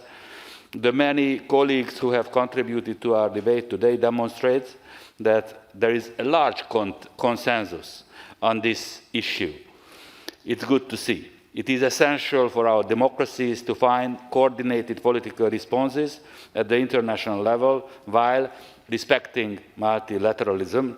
Dear colleagues, as the chairperson of the Committee of Political Affairs and Democracy, I stand ready to continue working closely with OECD in the future. Thank you very much. Thank you very much, Mr. Nemeth. Now we move for the decision making. I really hope that we can be very swift. We are over time already, and I hope we are very quick. And so there were 8 amendments made to the draft resolution, and if I understood correctly, Mr. Nemeth, amendments number 1, 2, 3, 4, and 6 were unanimously agreed by the committee. Is that so? If that is so, does anyone object this unanimity? I don't see any objections, so actually those 1, 2, 3, 4, 5 amendments are agreed. Done. Then there was number 7 amendment, which was rejected by the committee with 2/3 majority, and that's so, Mr. Nemeth. Is that so? Does anyone want to object this one? If no, as I don't see, then actually it is rejected. And then we have actually one amendment still left, and that's number 8, if I am correct. 5 and 8. Oh, sorry, 5 and 8. Good that we have the Secretary General close to me, otherwise I would be not exactly I call now Mrs. Pejcinovic-Buric on behalf of the Social Affairs and Committee to support the amendment number 5. Please, follow yours.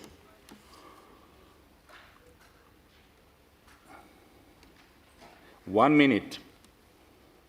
Very much. So Amendment 5 proposes to replace the word adopt by implement. This is the sub-item about transparency. And as Secretary General Gurria already mentioned, we do have already the rules. It's not an issue of adopting them, it's an issue of implementing them. Good. Does anyone want to speak against? No. The Committee on Political Affairs and Democracy supported the amendment. Now I shall put the amendment to the vote. And the voting system is clear for you, and the voting starts now.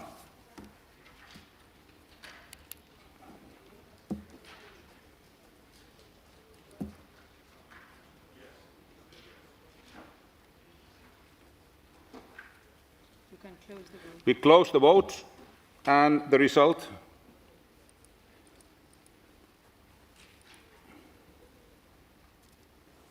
Still progressing. It is approved, clear majority, 71 against 2. Then we move to the amendment number 7, if I calculate. No, and the amendment number 8, if I calculate correctly. I call Mrs. Pejcinovic-Buric on behalf of the committee to support it. You have 1 minute, please. So here we propose to add to the very end of item 7.8 that we do more to take into account the needs of developing countries when we design an international tax system, and we ensure that it's as multilateral and as inclusive as the current state of affairs. Again, as the Secretary General had already mentioned, there are 139 countries already very interested in the process, so that should be the bare minimum we achieve for the future. We should not fall behind that. Thanks for the efficiency. Anyone against? I don't see, and the committee supported it. I shall now put the amendment to the vote. The vote is open.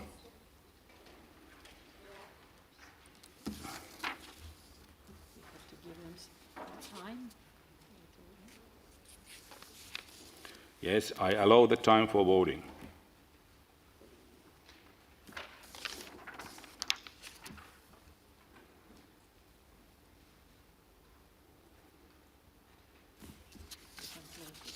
We are closing the vote and result.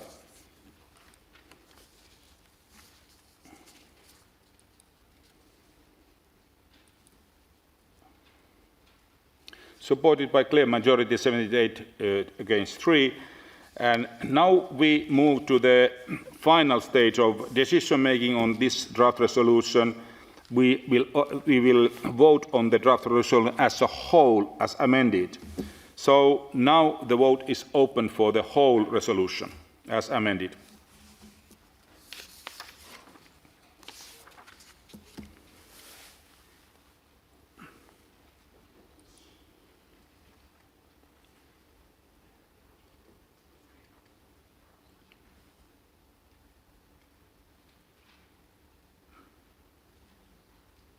Okay, vote is closed, and the result.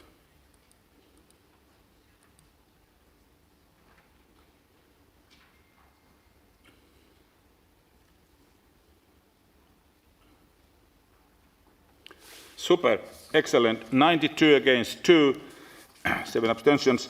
The resolution is approved. I say thank you very much indeed. Indeed, for the rapporteur, it was an excellent, excellent report. Thanks for, obviously, OECD participating in full strength in the discussion, and all of you, very, very good debate. And I say the subject is very important indeed. It's the future of us in terms of our resources to change and improve the world. Thanks a lot. We move next item. Armenian delegate already discussed about the war prisoners, etc., in Armenia, Azerbaijan, after Armenian-Azerbaijan war, and now we change the chair, I suppose.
L'ordre du jour appelle notre débat d'actualité sur les Arméniens prisonniers de guerre détenus en captivité et personnes déplacées.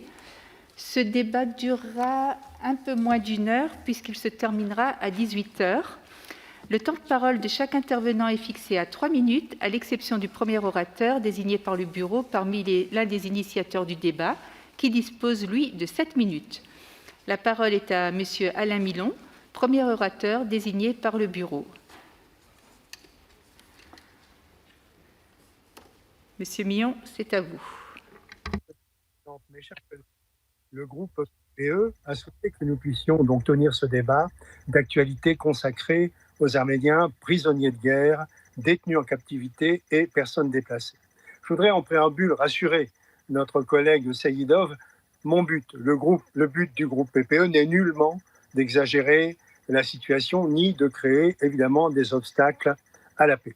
Et je dois vous dire en fin d'année passée, la délégation française, avec sa présidente Nicole Triss, a reçu à la fois l'ambassadrice d'Arménie et l'ambassadeur d'Azerbaïdjan au Sénat en France. Prêter attention à un conflit qui met aux prises 2 États membres du Conseil de l'Europe, suivre avec attention la situation des prisonniers de guerre, des détenus et des personnes déplacées, cela me paraît être pleinement en phase avec l'objet de notre Assemblée. Mon but n'est pas que nous réglions ici définitivement et dans une logique de paix le différent qui oppose l'Arménie et l'Azerbaïdjan, même si j'en serais naturellement heureux. Je sais néanmoins que d'autres organisations sont davantage compétentes sur le règlement du conflit et je renvoie pour cela à l'OSCE et au groupe mixte. En revanche, il est de notre responsabilité d'aborder clairement la question des prisonniers de guerre, des personnes détenues en captivité et des personnes déplacées au nom des valeurs d'humanité qui fondent notre appartenance commune au Conseil de l'Europe. Je rappelle que pendant le conflit, puis début 2021, la Cour européenne des droits de l'homme a été saisie des requêtes interétatiques et par l'Arménie et par l'Azerbaïdjan. La Cour avait demandé le 29 septembre aux 2 États de s'abstenir de prendre toute mesure, en particulier des actions militaires, qui pourraient entraîner des violations des droits des populations civiles garantis par la Convention. Elle leur a aussi demandé de se conformer aux engagements découlant de la Convention, notamment concernant le droit à la vie, ainsi que l'interdiction de la torture et des traitements inhumains ou dégradants. La Cour avait ensuite appelé tous les États impliqués à respecter les droits garantis par la Convention aux personnes capturées pendant le conflit, ainsi qu'à celles dont les droits sont méconnus de toute autre manière. Nous savons malheureusement que les civils n'ont pas été épargnés au cours du conflit. Amnesty International a ainsi publié une étude début janvier 2021 recensant au moins 146 civils tués, tant par les forces arméniennes que par les forces azerbaïdjanaises. Quant aux combattants, le 2 décembre 2020, Human Rights Watch a affirmé que les forces azerbaïdjanaises avaient sévèrement maltraité plusieurs soldats arméniens capturés lors du conflit au Haut-Karabakh. Elle relevait que des prisonniers de guerre avaient été soumis à des sévices physiques et des formes d'humiliation lors d'incidents filmés dans des vidéos qui ont été largement diffusées sur les réseaux sociaux. Le 11 décembre 2020, Amnesty International faisait état de vidéos montrant de la part des deux camps des exécutions et des traitements inhumains infligés à des prisonniers de guerre et d'autres captifs, ainsi que la profanation de cadavres de soldats ennemis. Je rappelle que les prisonniers de guerre sont protégés par la 3e Convention de Genève et que la Convention européenne des droits de l'homme stipule, et je cite, que nul ne peut être soumis à la torture ni à des peines ou traitements inhumains ou dégradants.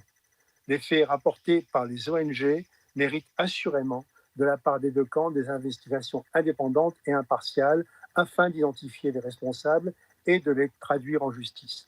Je rappelle enfin que l'accord de cessez-le-feu conclu sous l'égide de la Fédération de Russie le 9 novembre 2020 aborde spécifiquement la question des prisonniers de guerre, des otages, des personnes détenues et des corps de victimes du conflit, ainsi que des personnes déplacées. De fait, des échanges de prisonniers ont eu lieu mi-décembre, mais la question apparaît loin d'être réglée. La Cour européenne des droits de l'homme a indiqué avoir reçu de nombreuses demandes concernant des personnes captives formulées soit par les gouvernements arméniens et azerbaïdjanais, soit par les proches des personnes captives. La Cour invitait les gouvernements concernés à fournir des informations sur ces personnes. Le 9 mars 2021, la Cour européenne des droits de l'homme a décidé d'informer le comité des ministres des mesures provisoires au titre de l'article 39 de son règlement, à savoir, d'une part, au titre de sa décision du 29 septembre, clarifiée le 4 novembre 2020, contenant l'indication de mesures générales destinées aux deux États. D'autre part, au titre des décisions prises le 13 octobre 2020 et le 5 mars 2021, pour les demandes de mesures provisoires relatives à 249 Arméniens qui auraient été capturés par l'Azerbaïdjan. 58 des Arméniens mentionnés par la Cour ont été rapatriés entre décembre 2020 et février 2021 et 7 d'entre eux ont été retrouvés décédés selon le gouvernement arménien. La Cour précise que 72 des 249 Arméniens sont toujours en Azerbaïdjan, leur captivité et leur détention ayant été reconnues par le gouvernement azerbaïdjanais. En ce qui concerne les 112 autres personnes, le gouvernement azerbaïdjanais affirme qu'il n'a pas été en mesure de les identifier parmi leurs captifs. Les mesures provisoires restent en vigueur à l'égard de 188 Arméniens qui auraient été capturés par l'Azerbaïdjan. La Cour a notifié au comité des ministres les mesures qu'elle avait prises eu égard, je la cite, au non-respect par le gouvernement azerbaïdjanais des délais fixés par la Cour pour la communication d'informations sur les personnes concernées et des informations assez générales et limitées fournies par celui-ci. Pour être complet, je tiens à préciser que la Cour indique avoir également reçu des demandes au titre de l'article 39 introduites par le gouvernement azerbaïdjanais concernant 16 Azerbaïdjanais qui auraient été capturés par l'Arménie. 12 personnes de ce groupe ont été reconnues captives par le gouvernement arménien et rapatriées en décembre 2020. Les 4 autres personnes n'ont pas été reconnues par l'Arménie. Compte tenu de la nature des informations reçues par le gouvernement arménien, la Cour a décidé de ne pas appliquer l'article 39 de son règlement dans ces affaires. On m'a par ailleurs rapporté quelques cas de civils qui auraient été détenus en Azerbaïdjan, notamment un ressortissant libanais d'origine arménienne que le gouvernement d'Azerbaïdjan considère comme un mercenaire. Au regard des éléments fournis par la Cour européenne des droits de l'homme, je veux, au travers de ce débat, que nous incitions le gouvernement azerbaïdjanais à répondre avec précision aux demandes de la Cour, à se conformer strictement au droit européen international et à libérer les prisonniers de guerre arméniens. J'ai entendu les déclarations qualifiant les soldats arméniens de terroristes. J'ai vu comme vous des vidéos insoutenables. J'ai vu comme vous la mise en scène du parc des trophées de guerre qui vient d'être inauguré à Bakou. Cela, malheureusement, ne va pas dans le sens de la réconciliation. Mais aujourd'hui, mes chers collègues, nous devons œuvrer pour les droits des prisonniers de guerre, des détenus en captivité et des personnes déplacées. J'ai égrené des chiffres, mais pour reprendre la formule du président de la République fédérale d'Allemagne lors de l'hommage rendu aux victimes de la Covid-19, n'oublions pas que derrière ces chiffres, il y a des destins. Je vous remercie. Merci, M. Milon. Je donne maintenant la parole à M. Chénard pour le groupe socialiste.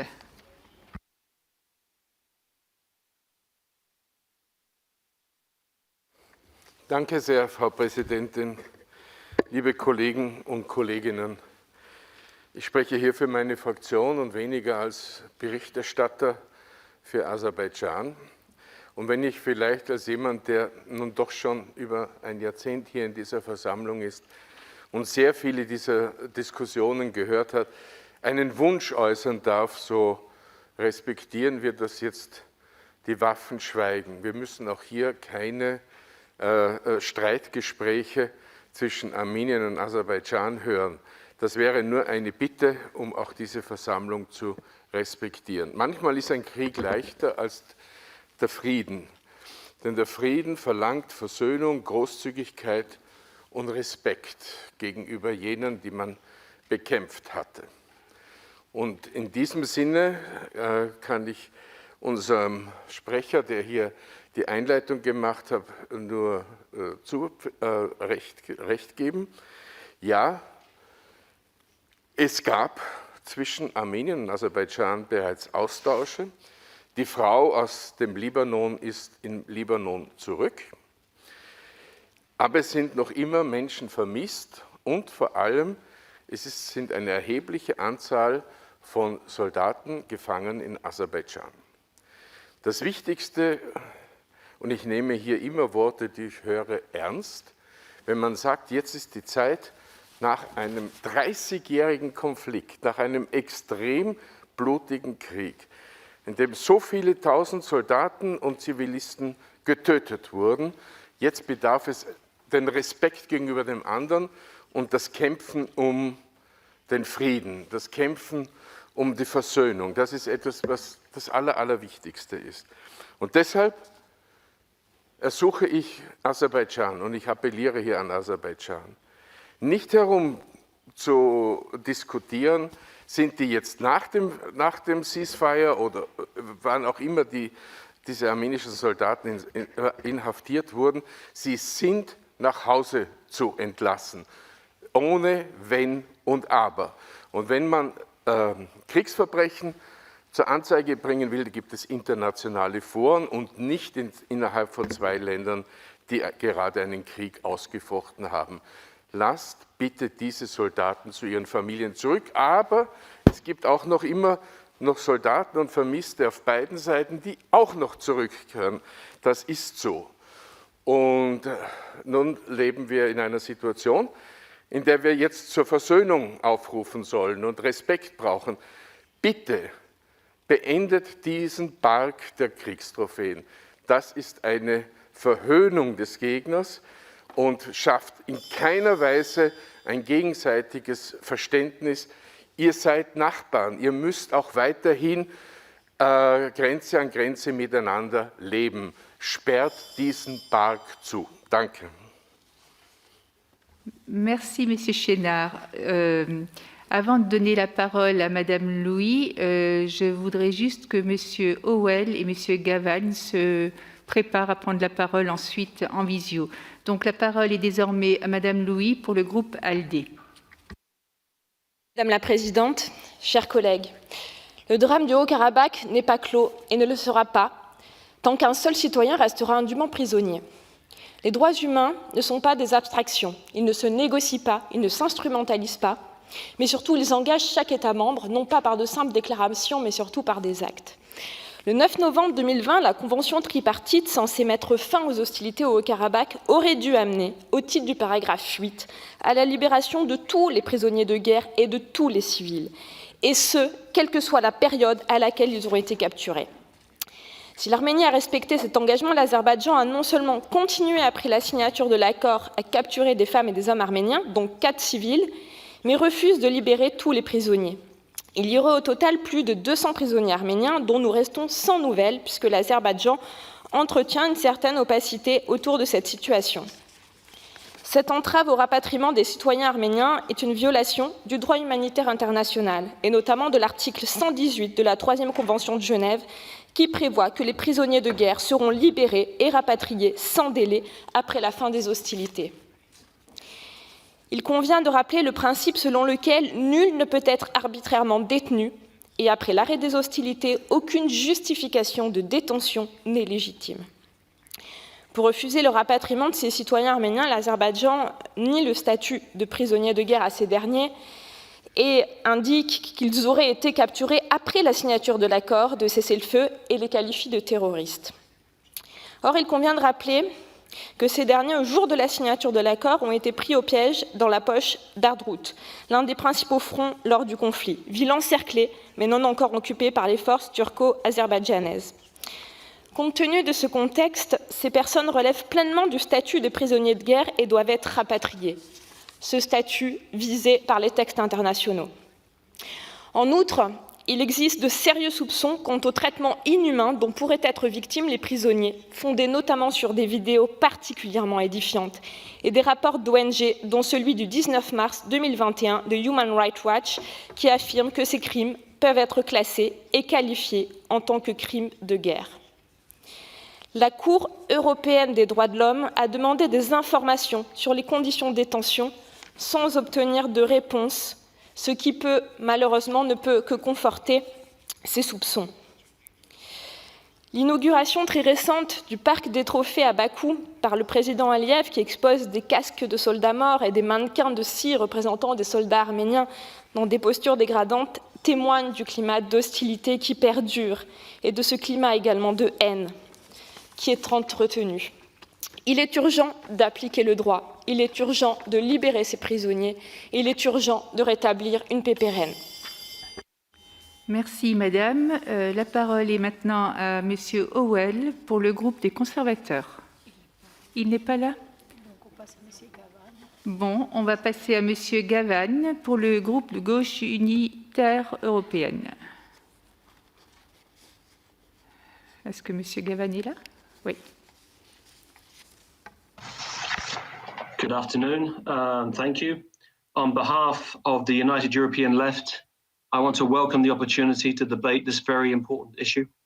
For me, this is doubly important as I am also the rapporteur for the humanitarian consequences of the conflict between Armenia and Azerbaijan. Our group is deeply concerned by the lack of progress on the fate of the captives and missing persons from the recent 6-week conflict between Armenia and Azerbaijan. According to the press release of the European Court of Human Rights on the 16th of March 2021, interim measures from the court remain in force concerning 188 Armenians allegedly captured by Azerbaijan. In this context, it is of major concern to our group that the court has notified the Committee of Ministers of the Council of Europe that the Azerbaijani government has failed, and I quote, to respect the time limits set by the court for the submission of information on the individuals concerned and the rather general and limited information provided by them. This is all the more worrying for the fate of these individuals when taking into account recent credible testimonies of abuse of Armenians held as prisoners of war, as reported by Human Rights Watch. Consequently, it is incumbent upon Azerbaijan to fully cooperate with the court, providing information on the whereabouts and fate of remaining captives on the list of the court, and also ensuring that they are returned without delay. My group is also concerned about the general issue of missing persons believed to have fallen in the recent conflict, with over 1,000 Armenians still missing and 28 Azerbaijanis unaccounted for. To these persons, one needs to add the missing from the open conflict which took place between 1991 and 1994, which includes 3,890 Azerbaijanis and close to 1,000 Armenians. Each of these missing individuals has a family, desperately waiting for news. Armenia and Azerbaijan must cooperate without precondition, in good faith, and with the aid of the ICRC to find a solution to the humanitarian issue of missing persons, as well as the swift release of all current captives. I'm also concerned over the rising death toll from mines planted in the conflict region. Presumably, Armenia holds most of the information, but it is incumbent on the parties to urgently disclose mapping of these minefields and to cooperate with each other. The war has seen around 100,000 Armenians displaced. Some 50,000 persons have been able to return to their homes. What is important is for displaced persons to return voluntarily and in safety in a sustainable way. On the Azeri side, those displaced by the recent conflict have largely been able to return. The bigger issue now is that of return of the old IDPs from the earlier conflict, said to number up to 1 million.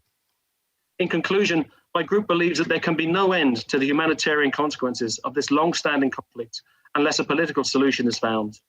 In this, Armenia and Azerbaijan have a shared responsibility to build peace.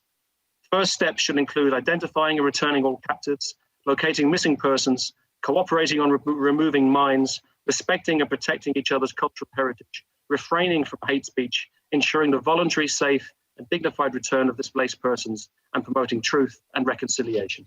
Thank you. Merci. Je donne la parole désormais à Monsieur Howell pour le groupe des conservateurs, s'il est en ligne maintenant.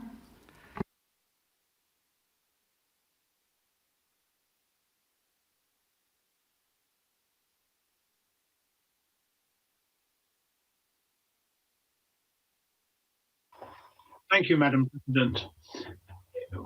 Soon after I first joined the Council of Europe, which was some time ago now, I was involved in a debate on behalf of my group in the hemicycle on the conflict between Azerbaijan and Armenia. And it is very sad for me to still be here, still talking about the same conflict. You can argue about whether it is the same conflict or not, but essentially it is the same conflict. And the reason that's very sad is because I have many friends amongst the Azeri delegation, and I have many friends amongst the Armenian delegation, and I would like them to stay as friends of mine throughout this.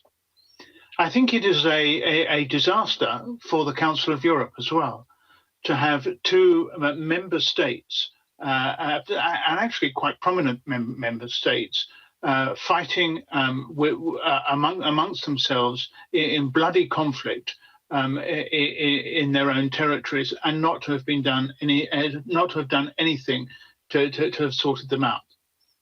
But it is also a problem for Azerbaijan in that adherence to the European Court of Human Rights is absolutely essential, and I have nothing but praise for the European Court of Human Rights. Some people have seen this as a proxy war between Turkey and Russia, but I don't think that helps the situation at all.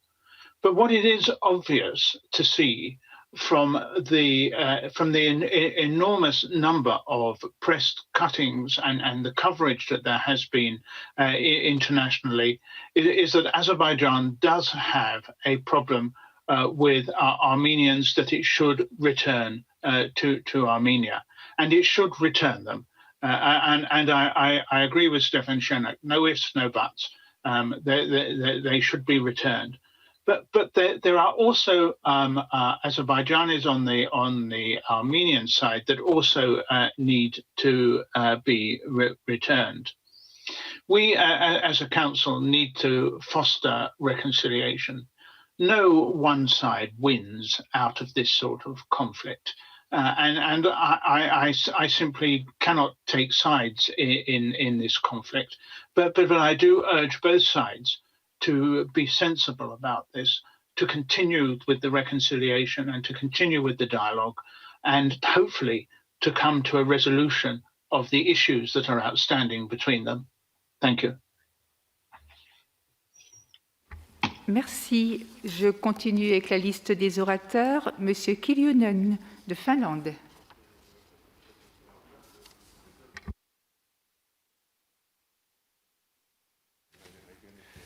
Madam Chair, my colleague Stefan Schenek from Socialist Group spoke on behalf of the Socialist Group, and he mentioned that he is also a rapporteur for Azerbaijan. I'm also a member of the same group, but I am a rapporteur for Armenia. I fully share all the point of views what he actually indicated. The war between Armenia and Azerbaijan, the wars between Armenia and Azerbaijan, to be more precise, is a very, very unfortunate process. All these wars over Nagorno-Karabakh have been humanitarian catastrophes after humanitarian catastrophes. Nothing to be proud, nothing to be praising on these issues. Military means is always a sign of failure in politics. There is nothing to be proud. Now we are in the stage of reconciliation, in a stage of confidence building. Yes, keeping war prisoners doesn't contribute for confidence-building measures. That's absolutely clear. I wanted to indicate two important points. The exchange of all detained persons is a matter of humanitarian law. It is a matter of strict humanity that all of them should be released. Secondly, it's also a provision of the trilateral statement which they have agreed. And that's why it should be fully implemented. So I suppose there is no questions about that issue. That should be solved if we want really to start up building the confidence between the countries. I do recognize several other problems now after the conflict is over, this stage is over, and I hope it's permanently over. One is the issue of displaced persons.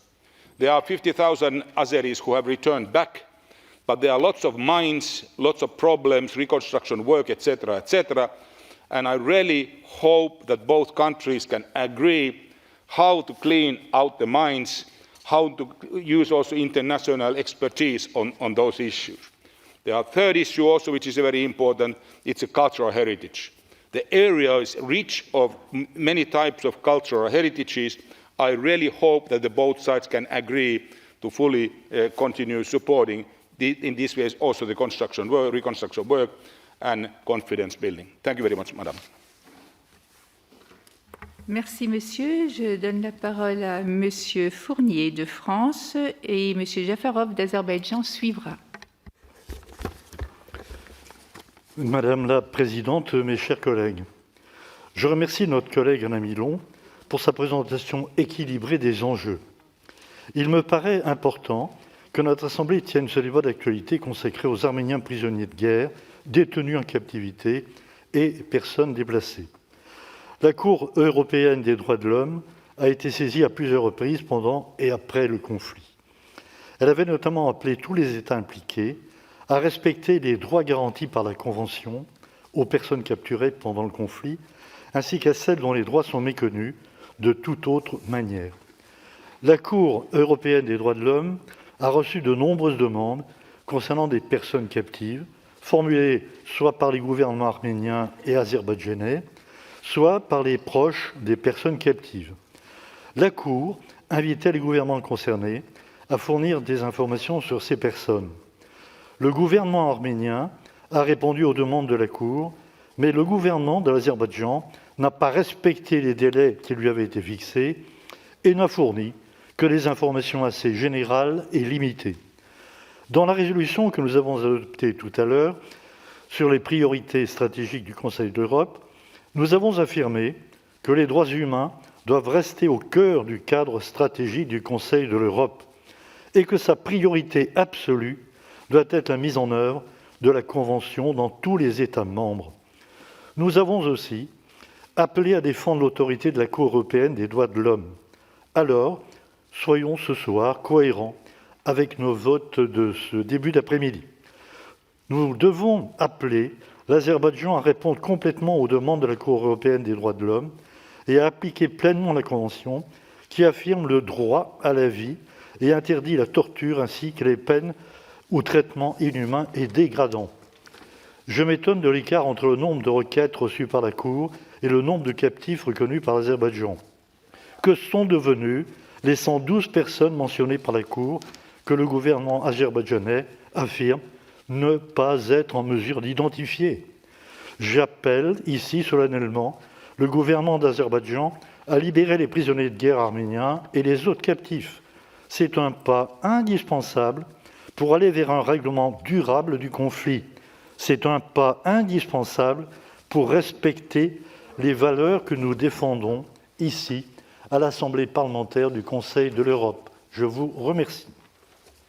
Merci. La parole est à vous, Monsieur Jafarov d'Azerbaïdjan. Merci, Madame la Présidente. First of all, we are deeply disappointed with the decision of this Assembly to hold current affairs debate on this matter.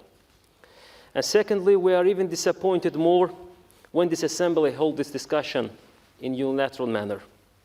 When you look at the name of the discussion, you will notice what I mean. Thirdly, I consider Armenian delegation efforts to be politically motivated. As you might know, there will be elections soon in Armenia.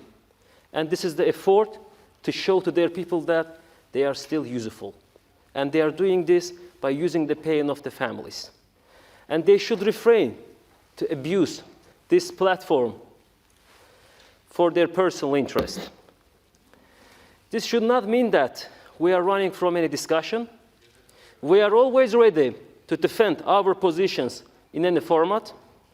And this assembly became silent, turned blind eye when we had over 1 million IDPs after First Karabakh War. And this assembly turned blind eye to the Khojaly genocide. Now it talks about the criminals, detained criminals, despite discussing more pressing, urgent issue, mines. Since trilateral statement, mines killed 20 Azerbaijani civilians in liberated territories. And this is the war crime. And Armenia refuses to hand over the mine maps. Some of your efforts, maybe deliberate or not, may harm interstate relations between Azerbaijan and Armenia. It doesn't help. And after hearing speeches by the Armenian delegation in general, it seems that they are not preparing for peace.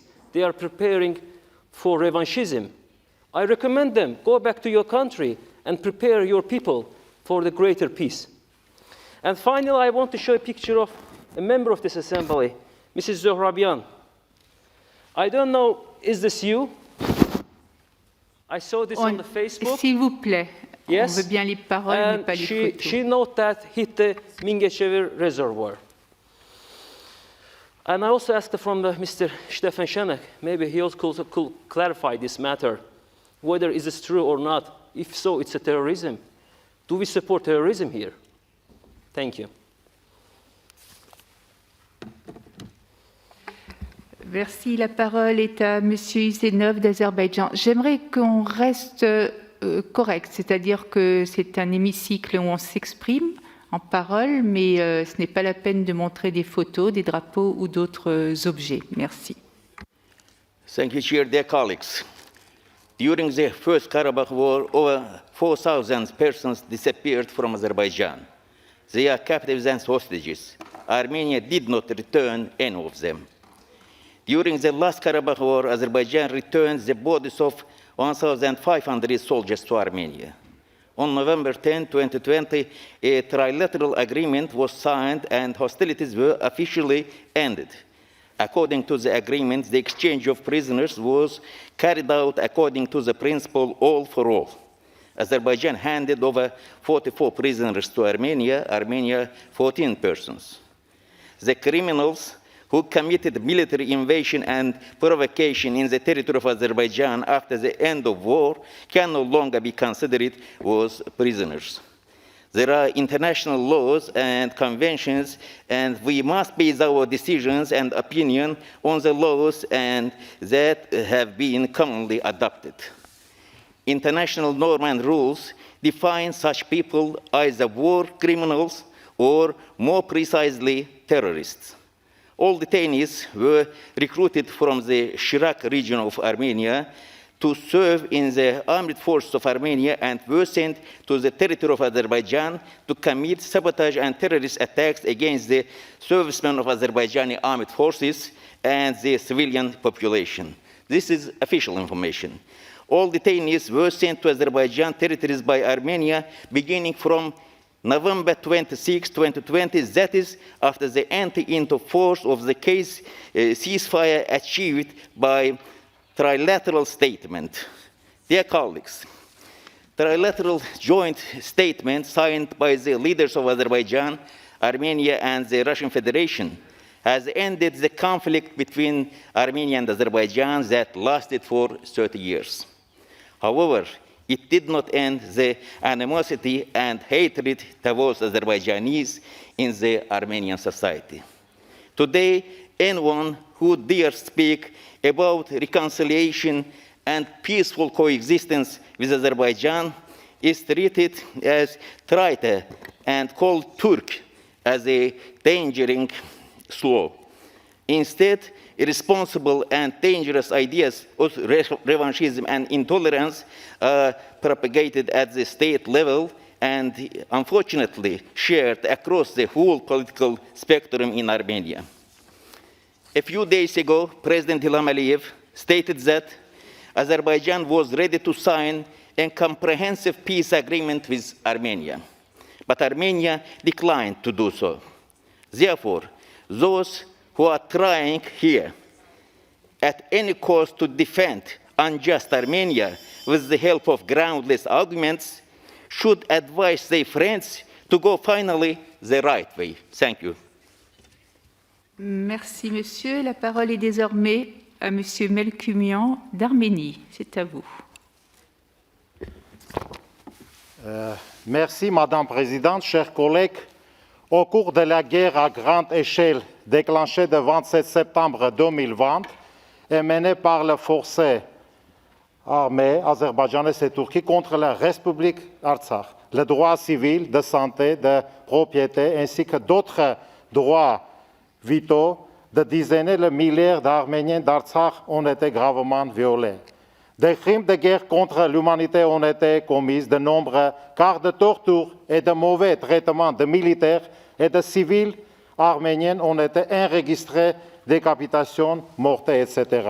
De villes et de villages pacifiques ont été détruits en masse. Et le but de tout cela était le nettoyage ethnique et le génocide, malheureusement.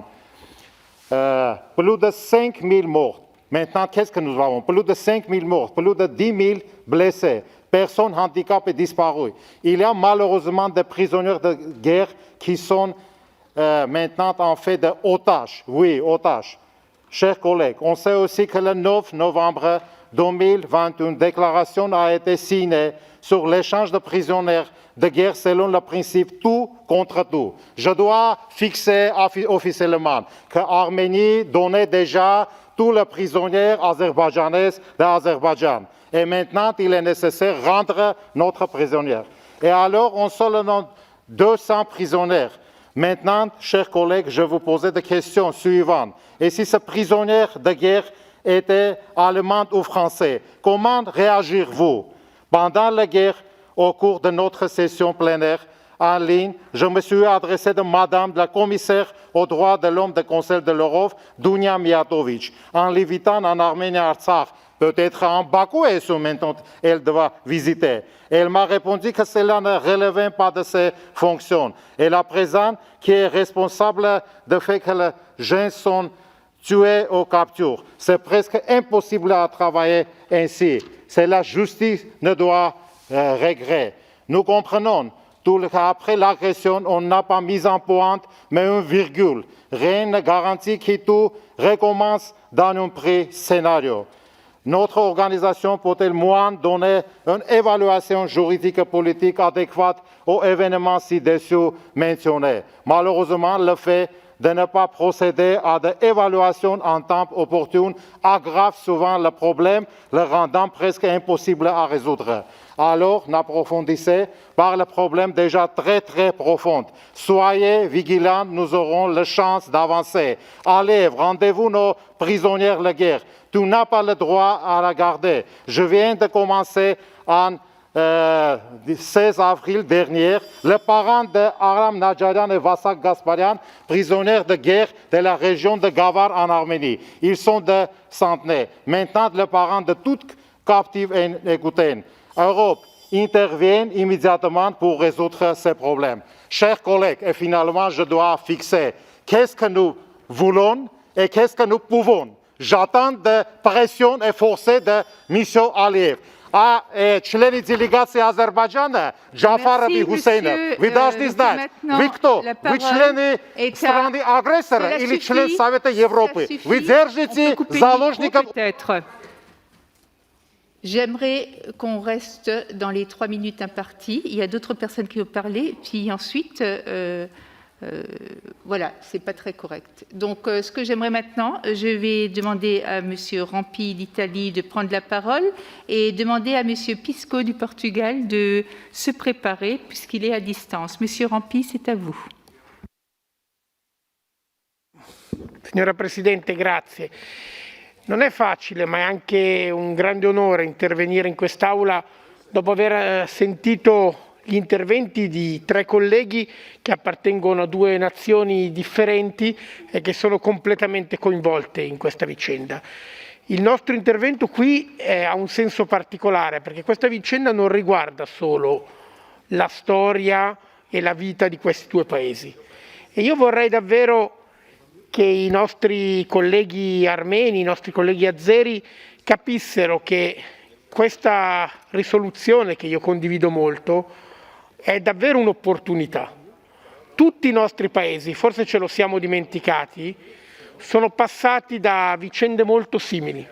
Hanno avuto guerre violente in cui ci sono stati morti, persone che sono scomparse, prigionieri di guerra.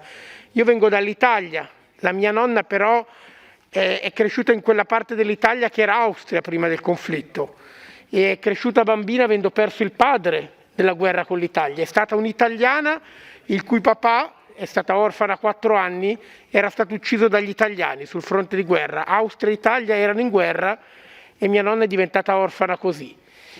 Oggi pensare a un conflitto tra l'Austria e l'Italia sarebbe un fatto incredibile, lo dico alla mia amica Petra che adesso non vedo qua in aula.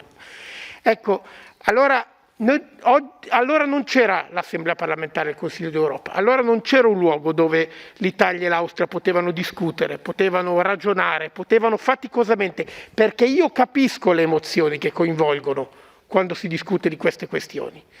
Però noi oggi possiamo fare un passo avanti. Questo luogo è nato esattamente perché noi pensiamo che i conflitti siano un fatto superato, perché noi pensiamo persino che in un certo senso le nazionalità siano un fatto superato, nel senso che i confini tracciati, quell'idea ottocentesca per cui da una parte stanno i buoni, quelli che credono a una certa religione, quelli che parlano una certa lingua e li chiudiamo dentro un confine, gli altri devono stare dall'altra parte del confine, oggi è un'idea che non ci convince più. Noi pensiamo che i popoli possano convivere, che esistano le comunità, che esistano le identità, che esistano le tradizioni, che sono molto importanti, ieri ne abbiamo parlato rispetto alle minoranze interne ai paesi, ma che i conflitti siano qualcosa di superato, che appartengano a una vecchia storia dell'umanità. E allora tenere fede a questa risoluzione, continuare a provare a discutere, credere nella pace, andare oltre le proprie comprensibili emozioni e non alimentare una cultura dell'odio è davvero una grande lezione. Io penso che tra molti anni i cittadini d'Europa andranno ad imparare dagli amici armeni e azeri, non ad insegnare, perché loro faranno meglio di quello che noi abbiamo saputo fare 70 anni fa. Merci, Monsieur Rampi. Je donne la parole à Monsieur Pisco du Portugal, s'il est là. Il n'est pas en ligne, donc nous allons passer à Monsieur Rubignan d'Arménie, s'il vous plaît.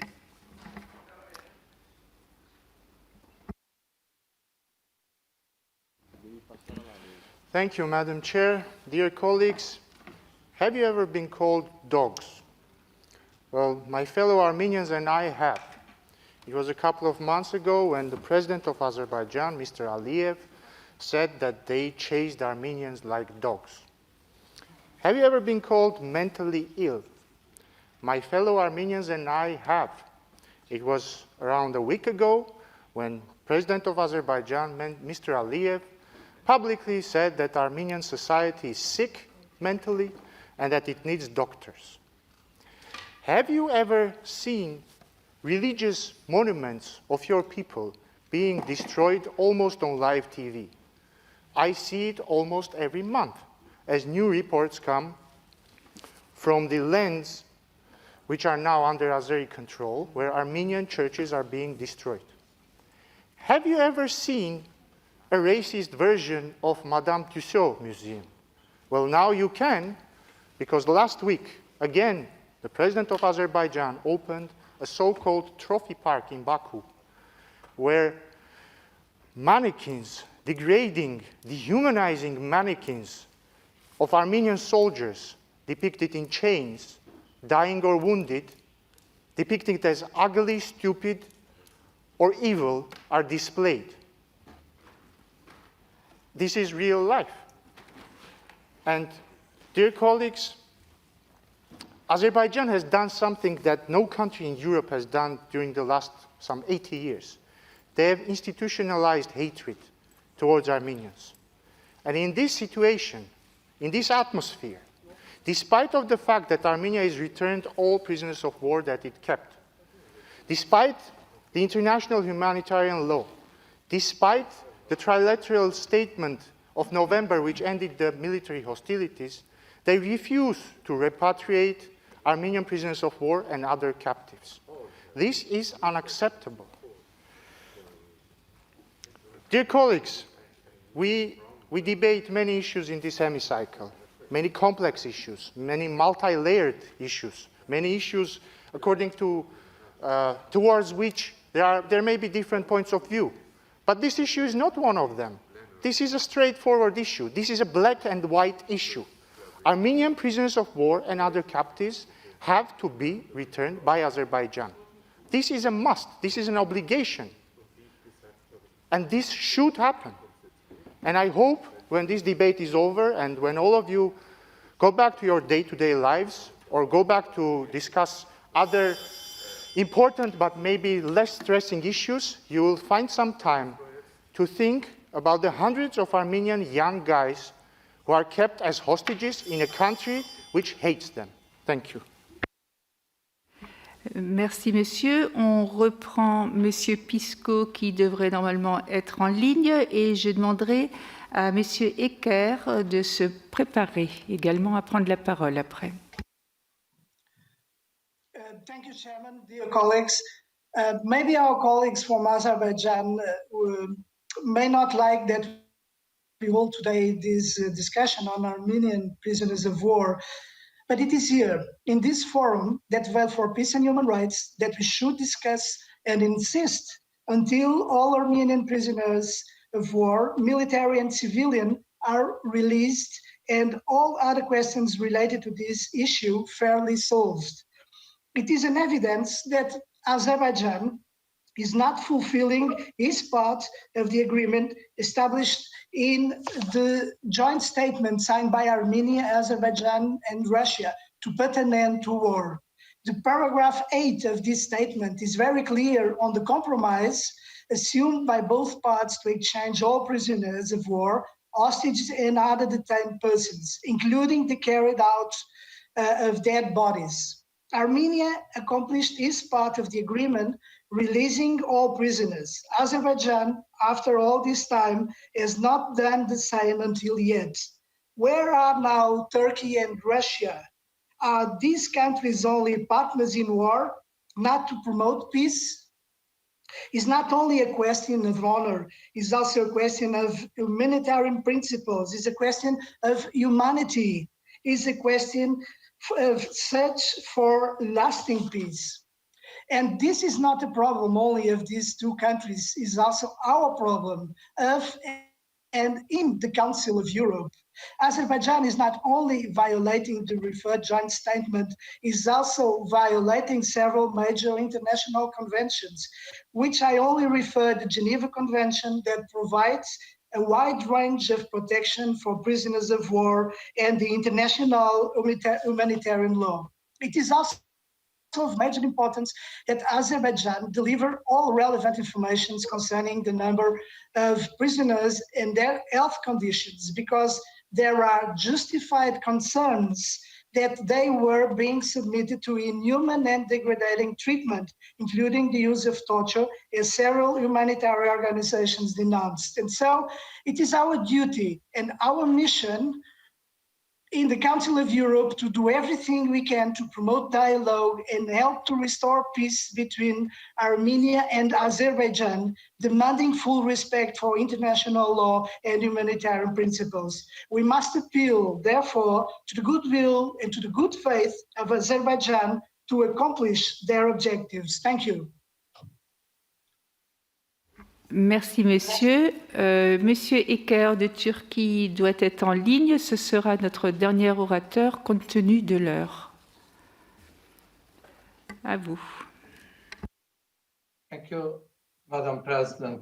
Dear colleagues, Firstly, I must express my dissatisfaction with the way our Assembly approached the Armenian-Azerbaijan conflict. For this reason, I will begin my speech by reminding some facts. Nagorno-Karabakh region had been suffering from Armenian occupation for 3 decades. As a consequence of Armenian occupation, nearly 1 million people were forced to leave their homes. During the period of this illegal occupation, Azerbaijan's cultural heritage, infrastructure, economy, and ecology were severely damaged. As we all know, the latest armed conflict in September 2020 erupted due to Armenian aggression. Armenian army did not refrain from attacking on civilians, even after a humanitarian truce was agreed. Consequently, around 100 Azerbaijani civilians were killed and more than 400 civilians were injured in Nagorno-Karabakh, as well as in cities like Genge and Berde, which are far beyond the borders of Karabakh. Moreover, during the attacks on civilians, Armenian forces fired cluster bombs, which were banned by an international convention ratified by more than 100 countries. Thousands of houses, the public buildings, were destroyed in the process. According to the international humanitarian law, there is no doubt that all these acts constitute war crimes. Regrettably, international organizations, European countries, and human rights advocates remained silent in the aftermath of Armenian attacks on civilians. We would expect from the international community to voice their grief and protest. We would hope that Council of Europe, defender of human rights and the rule of law across the continent, would approach this conflict by referring to international humanitarian law without any denial of Armenian aggression. Unfortunately, Armenia's notorious attacks on civilians have gone unnoticed in this assembly. And for this reason, I am very disappointed with the discussion we are having here. We are now witnessing a biased and partial approach by the Assembly. Council of Europe, particularly our Assembly, should have helped peace and stability in the region by adopting an impartial and fair attitude. Instead, our Assembly blames one of the parties and ignores all the wrongdoings of the other party. This stance is not what we need for a lasting solution to the problem. I thank you very much. Merci. Je dois interrompre la liste des oratrices et orateurs. Les oratrices et orateurs inscrits qui, présents dans le débat ou connectés à distance, n'auraient pu s'exprimer, peuvent dans les 4 heures transmettre leur intervention dactylographiée au service de la séance pour publication au compte-rendu, sous réserve que les orateurs connectés à distance puissent faire état de leur présence effective au moment où le débat sera clôturé. Cette transmission doit être effectuée par voie électronique. Je vous rappelle qu'à l'issue du débat d'actualité, l'Assemblée n'est pas appelée à voter. Ce débat aura néanmoins permis un échange de vues intéressant entre les membres de l'Assemblée et le Bureau peut, à un stade ultérieur, proposer que la question traitée soit renvoyée à la commission compétente pour rapport. La prochaine séance aura lieu demain matin à 10 h, conformément à l'ordre du jour de la présente partie de session. La séance est levée. Merci.